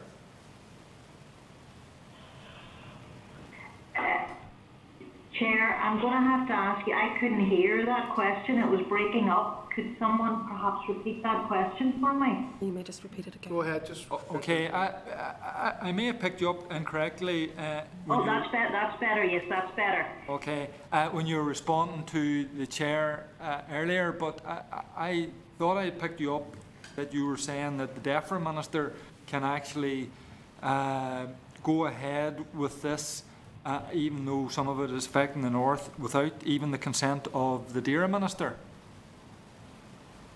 I said I appreciate, I heard the beginning, and I think that's Philip. Yes. So Philip, I heard you say at the beginning that the whole thing is quite unsatisfactory. I think all I can say to you is that I totally recognise that is how the committee feels. It's also very difficult for officials within DERA to move to the timeline that we're now facing, and to follow everything that we need to do. So the whole thing is quite an unsatisfactory timeline, and every day that matters. what is critical, I think, is that as far as possible, and our Minister is doing this, we ask and seek of DEFRA early sight of the detail of these SIs to enable the scrutiny to happen and to enable the committee to have its scrutiny role. And our Minister is already committed to that and has already written asking for early sight of those SIs to enable both himself and the committee to carry out its functions and its role. And you are right, Philip, I did say there is a risk that if we delay consent or responding to consent too late, there is a risk that DEFRA, as the UK government, could go ahead and lay the UK-wide SI, and that risk exists. Now, remember, you're there with the Scottish and the Welsh as well, so you know it's about the 3 devolved administrations giving consent. And I know in one of your slides it talks about the Scottish government having 28 days.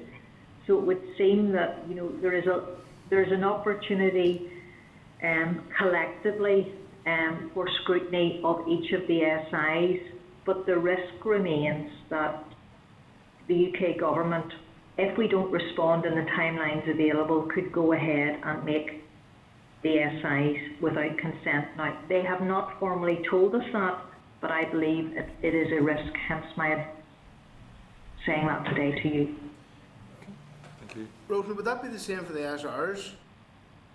No, not at all. The SRs are totally within, they're within the Northern Ireland Assembly's control. Yeah. They are local pieces of legislation.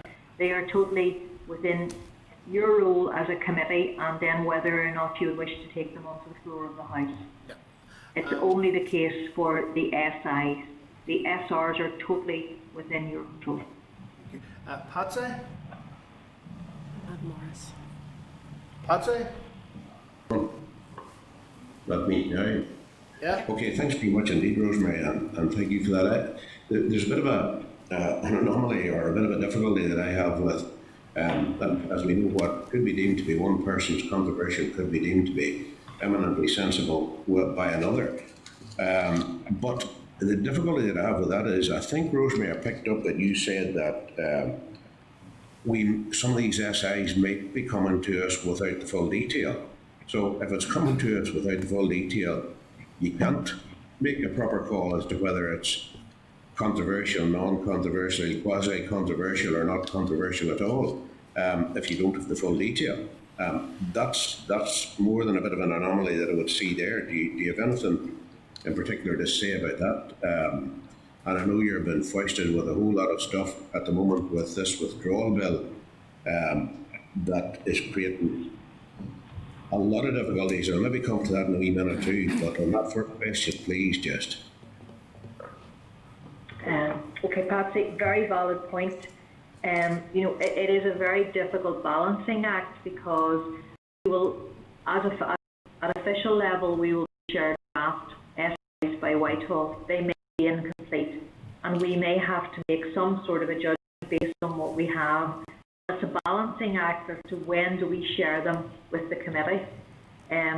You're asking for as early sight as possible, and we may not be able to give you all of the information if we give you that early sight. So we will have to, that's where I come from, we would need to work together in a constructive way to try to get all of you the sight of these SIs that you require, but also to try to push DEFRA to share the full detail of the SI as quickly as possible. So I don't probably have an answer for you, Patsy. It is an anomaly, and all we can do is try to work our way through it.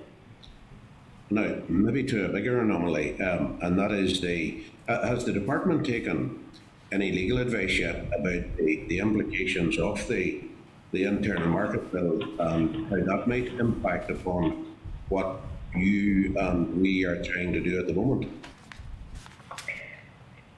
Well, the simple answer is no. Like everyone, our first sight of the internal market bill was when it was published yesterday. So that work is ongoing. So, but will the department, I presume the department will? Yes. The department. That's yes, the department. Yeah, that's what I'm thinking. Sorry. Yes, sorry, Patsy. We're talking across each other. So apologies for that. Yes, The department will be looking at the implications of the internal market bill, and that includes a legal assessment. The department will be taking that forward. Okay, then just a final point just on that come into my head there. Is work still continuing to prepare for checks at ports, or has that been stopped or put on hold? There is and continues to be a significant amount of work being done around preparing for what we believe is required for portal infrastructure. At the minute, we're going through a number of internal processes, and that's something certainly that the Permanent Secretary will update the committee on in quite a lot of detail when he comes in a couple of weeks' time. And by that stage, we should have completed all of our internal processes. And can you give me some sort of an indication as to what those internal processes are about, or what's the impetus for them? Well, I can outline sort of what the internal processes are, but some of them are internal issues around going to procurement and working about how we could do that, working out the planning implications, developing plans, and then obviously seeking ministers' agreement to all of that. So there are everything is at various stages. There's also the development of a business case in order to, I suppose, justify the necessary funding in order to meet mandatory requirements. So all of that work is progressing. There's internal processes, as I said, ongoing, and I'm just not at a position to say any more at this stage until those internal processes have completed. Just on that, well, when would you anticipate that the internal, maybe not immediately within your brief, but when would you anticipate those being completed? Because if tendering has to be gone through, I know a wee bit about that from other projects that have been involved in tendering, procurement, all those sorts of things that have to be gone through adherence to standards, planning commissions if required. Is there a certain time frame that the department's working to around these issues?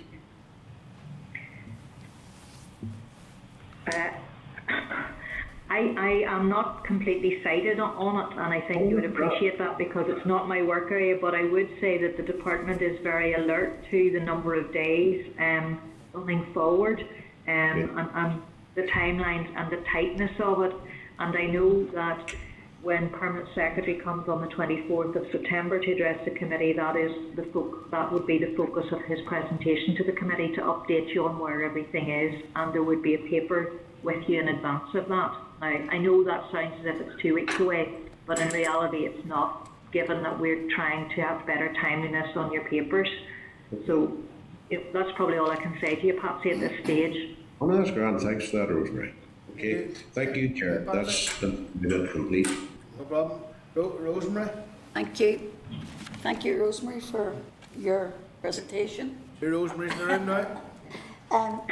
Just to go back to the Category 3 SIs, what do you envisage to be the turnaround time, for example, that you get into our committee and we have to look at them, etc., etc.? Okay, Rosemary, I'm going to ask if Kevin's still on the line. Kevin, could you quickly outline that timeline, just to be clear on what it absolutely is? When we're, as you said earlier, Rosemary, when you're looking at the categories, our DURA staff has tried to categorise those as best they can with the information available. We have also sought input from DEFRA on that to see that they are in agreement. As you had said, Rosemary, what will happen first of all is that we and the other devolved administrations are stressing daily to DEFRA the need to give us early sight of those SIs.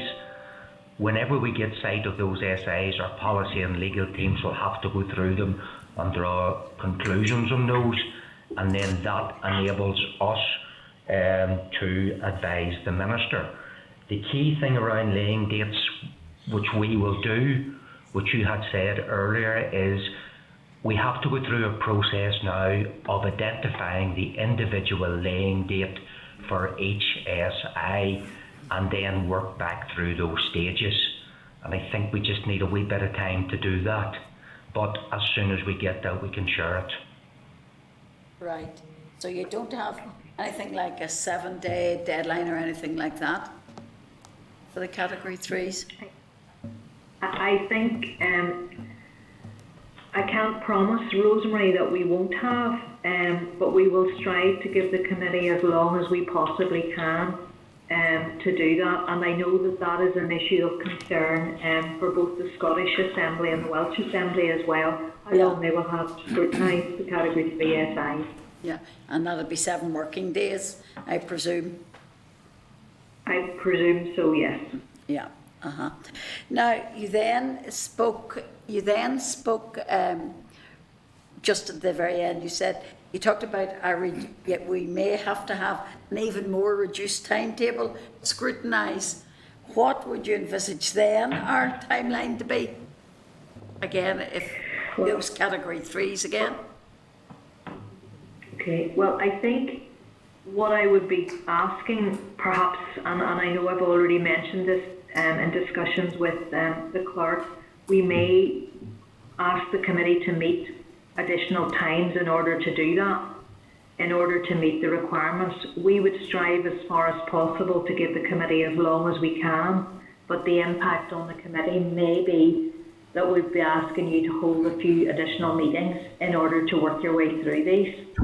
So I think, and obviously that is a decision for the committee, but I think that would be my proposal for how we would handle those constrained timelines, is to ask you as a committee if you could carve out additional meeting times to deal with them. Okay, thank you. And one last question then. It's on the framework programs. You talked about a provisional framework, and then you talked about a priority framework. Is one contained within the other, or are they two separate frameworks? Okay. They are linked, and you're right to say that. Basically, there will be a provisional framework, hopefully across all areas, but of that provisional list, there are a number that have been identified as priority. So if resourcing or issues take over and we run out of time, we will focus on the priority frameworks. And I think if I check, I gave you the names of those priority frameworks. Yep. Animal health and welfare, chemicals and pesticides, resources and waste, plant health, plant varieties and seeds, fisheries management, EU emissions trading scheme and agricultural support. Those will be the priorities. So there is a provisional list, as it were, but there are priorities within that. And it's really around, provisional is the initial stage of development of all of them, and we will then prioritise on, I think it's 6 or 7. And certainly from a departmental point of view, I see us having to focus on those priority frameworks, because we will be unable, from a resourcing point of view, to progress all of them. Okay. Thank you. Okay. Just before move around on the SIs, Rosemary, when is it likely that we will get sight of the first one? I'm going to say to you, Chair, that I'm not absolutely clear when you'll get sight of the first one, but it might be as soon as next week. Kevin, are you able to add any detail to that? Yes. There's two SIs being laid towards the end of December, and then it starts to peak October, around. Kevin? Yes, around October and November. Thanks for that. I'm going to move on ahead round. Claire? Excuse me, just as I said earlier, for each of the SIs, we are agreeing laying dates with DEFRA, and we can list the SIs and provide the individual target laying dates for those. Perfect. Thank you, Kevin. Okay. Claire? Thanks, Chair, and thanks, Rosemary. I mean, obviously there's concerns over this notion of the principle of consent with Westminster and how that's really applied. We know that they've ignored us before, particularly with the Westminster, the Withdrawal Act. So it really brings into, obviously, scrutiny, oversight and accountability are the big issues here, and the speed of which we have to work through this workload. So key concerns for everybody, I would imagine anyway, but the implications for us as a committee, and I want to raise this just mindful that we're on the back of the RHI scandal and what that brought, and perhaps, you know, other issues may be arising in the future. But where, do you know where responsibility will lay for the various pieces of legislation passed? So category 1, we've been told would be technical, category 2 would be with minister's consent and these different levels of the place for Westminster rule. But what kind of safeguards will we have as a committee, or even as an assembly or an executive? Are there discussions happening around that about who will be accountable and where that responsibility be levied? Well, quite clearly, the Whitehall will ask the respective minister for consent or not. So I would have said that the absolute responsibility with respect to whether or not we give consent lies with the minister, and in many cases it is our minister, the Dara minister, but he is required to consider your views in arriving at that overall responsibility.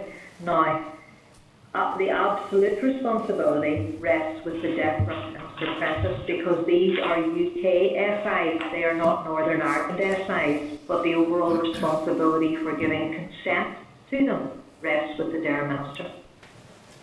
Okay, so overall responsibility lies at Westminster? Yes. We know that we are not being given enough scrutiny time or oversight time, and that these will be rushed through. So that's quite clear.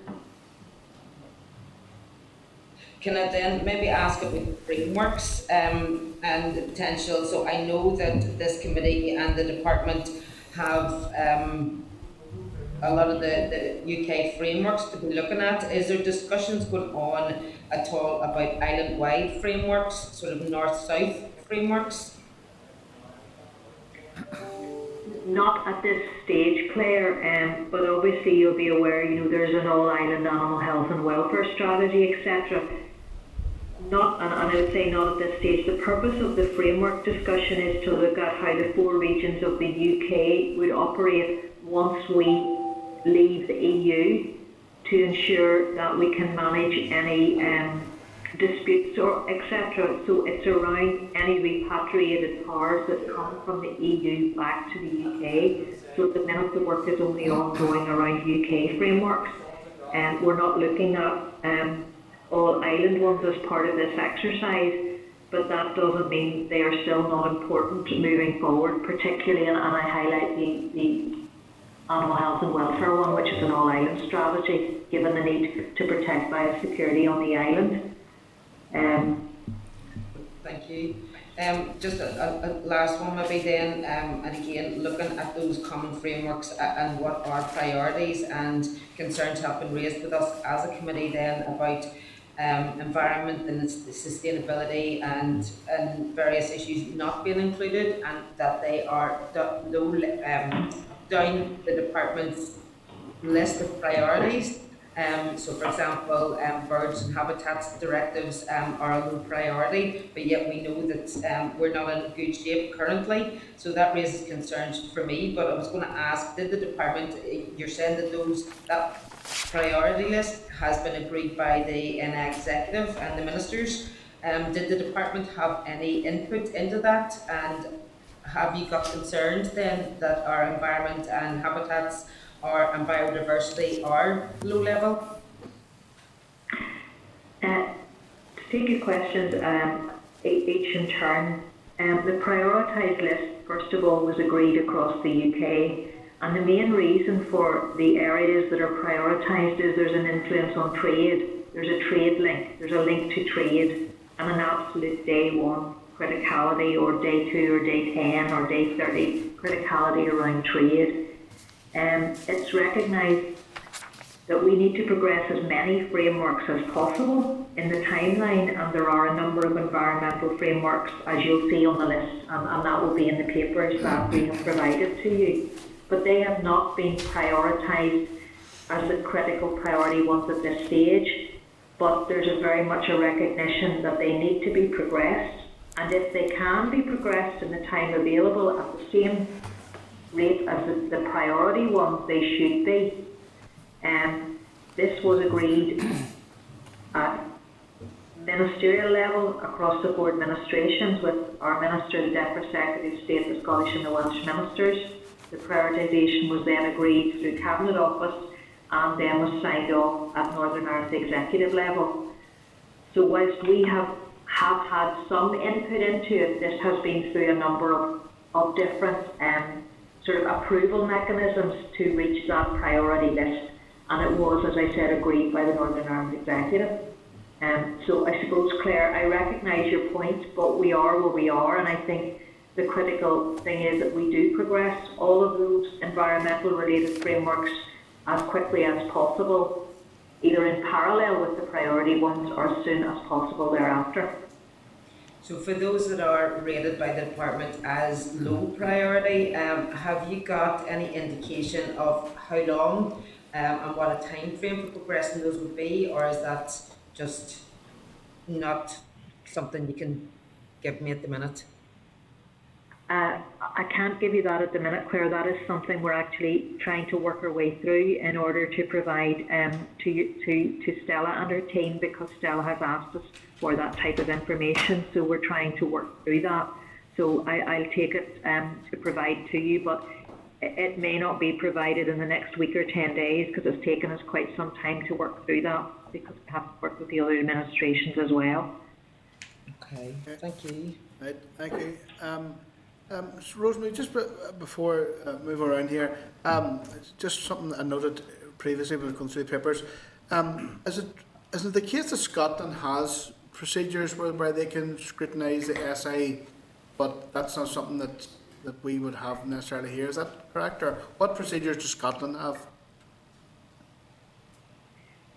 I'll be honest, Chair, I'm not completely sure. I know they have a requirement of 28 days, and the Welsh committees have a 21 day, but I'm not clear on all of that detail and all of those differences. Yeah, that's okay, Rosemary. Morris, we'll bring you in here. Thank you, Claire. Thank you, Chair. Thank you, Rosemary, Kevin, and Joanne. My question is around page 68 in the committee pack. There are category 3 items listed. The laying date of October. From the 30th of September to 20th of October, it's a 4-week period. There's something like 7 SIs listed. Considering that the committee is not permitted to meet during plenary days, how are we supposed to scrutinise so many bills in such a short time frame? So yes, I think that's a Thank you, Morris. Again, Morris, the line was breaking up a little bit, so I'll attempt to answer what I think you were asking me, but please come back if I'm not clear. I do fully recognise the timeline. As I said in response, I think it was to Rosemary's question earlier, how will we get the time to scrutinise them? We will be asking the committee perhaps to take additional meetings and additional time to help us through this, because it's difficult for the business areas and the policy areas as well, because those SIs have not been shared with any of the teams yet, so they will come very last minute. They will have to be assessed, they will have to be examined from a legal perspective within the department and then brought to you for scrutiny. So, you know, in many ways we're in this together. We will be asking, is it possible to have additional meetings in order to help us achieve these very, very tight timelines? I appreciate it's far from ideal, but a lot of it is out with any control that DARA has. Okay, Rosemary, thanks very much. I just wanted that clarification, Chair. Thank you. Thank you, Morris. Philip, you're looking back in there, are you? Yeah, Rosemary may not appreciate me asking this question, but I mean, I think it's important. Patsy actually triggered it in my memory, and I'm probably going to be more direct than Patsy asked it, but there was some speculation the other day about disagreement within the department between officials and the Minister on ongoing work with regard to protocols around the harbours. You know, I mean, it obviously is important with all of the preparation that we're getting before us and the timelines that necessary work is going on. I mean, can I ask just if within the department, if there is a harmony and a synchronisation of effort, or if there is a kind of a disagreement between officials on the Minister and taking forward certain aspects of work with regard to the protocol? I think, as I've said, Philip, to Patsy, it's not an area that I'm closely involved in. But I would just again reiterate what I said to Patsy. The departmental officials are working extremely hard on all aspects of that. And we are going through a number of internal processes. And I'm not sure that some of the recent press coverage has been terribly helpful in terms of progressing against a very tight timeline, a huge workload. And that's probably as much as I can say, other than again to say that Permanent Secretary has committed to come to the committee and give you a full update on all of that area of work on the 24th of September. Okay, fair enough. Okay, I'd like to thank Rosemary and Kevin and Julianne for their contributions today, and no doubt we'll have... Maybe any of the questions not asked could be sent to them in writing. Sorry? No, the questions not asked could be sent to them in writing. Question not answered? Yeah, yeah. Aye. So if there's any of the questions that haven't been answered, could they be forwarded in writing, Rosemary? Yes, no problem at all. And what I would hope to agree is that we will try to deal with any of your EU exit questions as quickly as we can, and not within, as far as possible, quicker than the 2-week timeline that is normal. So any questions not answered can be forwarded in writing, and indeed any other questions, if after the committee has had a time to consider some of what I have said and presented today, I'm happy to take those as well. So, I'm happy to answer any questions at any stage committee has. Okay, that's great. Thank you, Rosemary, Kevin and Julianne. And members will note at the end of the meeting today, we'll have a closed session just to discuss the secondary legislation required for EU exit. So, folks, item 7 on the agenda, we have a written briefing on the Common Framework for Radioactive Substances. It's corresponds to the department page 72 to 73. The Common Framework for Radioactive Substances, page 74 to 82. Members note that the Common Framework is marked as a draft document as well as official sensitive. Can I ask members, advise members that this is the second Common Framework that the committee will be considering, and at this point the information is for noting only, as the clerk who is leading in this, Barbara Love, is preparing a briefing note on how this may be considered and scrutinised. Members, any questions on that? Or? I had a few questions, Chair, but I mean, the fact that it's only for noting might mean that I should save the questions for the briefing. If you want to forward the questions to me, I can make sure that we see how we can get them incorporated. You will be getting further detailed briefing on this. Is just now, just for noting that it's here. Okay. Yep. Okay, members, content to note the correspondence subject to the clerk providing a paper on how this may be considered by the committee. Okay. Item 8 is direct payment to farmers, penalty simplification regulations. I want to refer to the following documents: memo from the clerk at 94, SL 5 at 96 and 87, the statute rule at 98 to 100, and explanatory memorandum 101 to 103. I want to advise members that the committee first considered this SR at the SL1 stage on the 20th of May 2020, at which stage the committee was content with the merits of the policy. The purpose of the rule is to remove the conditions relating to the first offence of over-declaring on a single application and repayment if a subsequent over-declaration occurs. Anyone who over-declares their land area by no more than 10% will have the penalty reduced by 50% from the 2020 scheme year onwards. Members are content I'll put this question. The subject to examine our statutory report, the Committee for the Agriculture, Environment and Rural Affairs considered SR 2020-94, the direct payment to farmers, penalty simplification regulations in Northern Ireland 2020, and no objection to it. Correspondence. I want to refer to members to correspondence on the index page of 105 to 120, and members okay to action the correspondence suggested the index page 105 to 106. Okay. Item 10, forward work programme. I want to refer members to the forward work programme for September to October at pages 123 to 128. I want to draw attention to the meeting scheduled for the next meeting of the 17th September. It's a very busy agenda and too much business to get into one meeting. We're also expecting the first of the SAs for our consideration. There's a degree of uncertainty over the number of SAs and how complex they may be, so it is not clear how long we may need to spend on each one. In order to make the meeting manageable, I can therefore suggest that the meeting will start at 9 AM and finish at 1. Okay. We will defer the oral evidence on the environment strategy to mid-October, and if necessary, the committee will reconvene on Friday the 18th at 9 AM, sorry. to clear any remaining agenda items. 9 PM. Okay, that approach. I want you to note that that it is proposed that the DAERA Permanent Secretary and his team will appear before this committee on the 24th September on overall EU exit preparedness, including the internal market bill.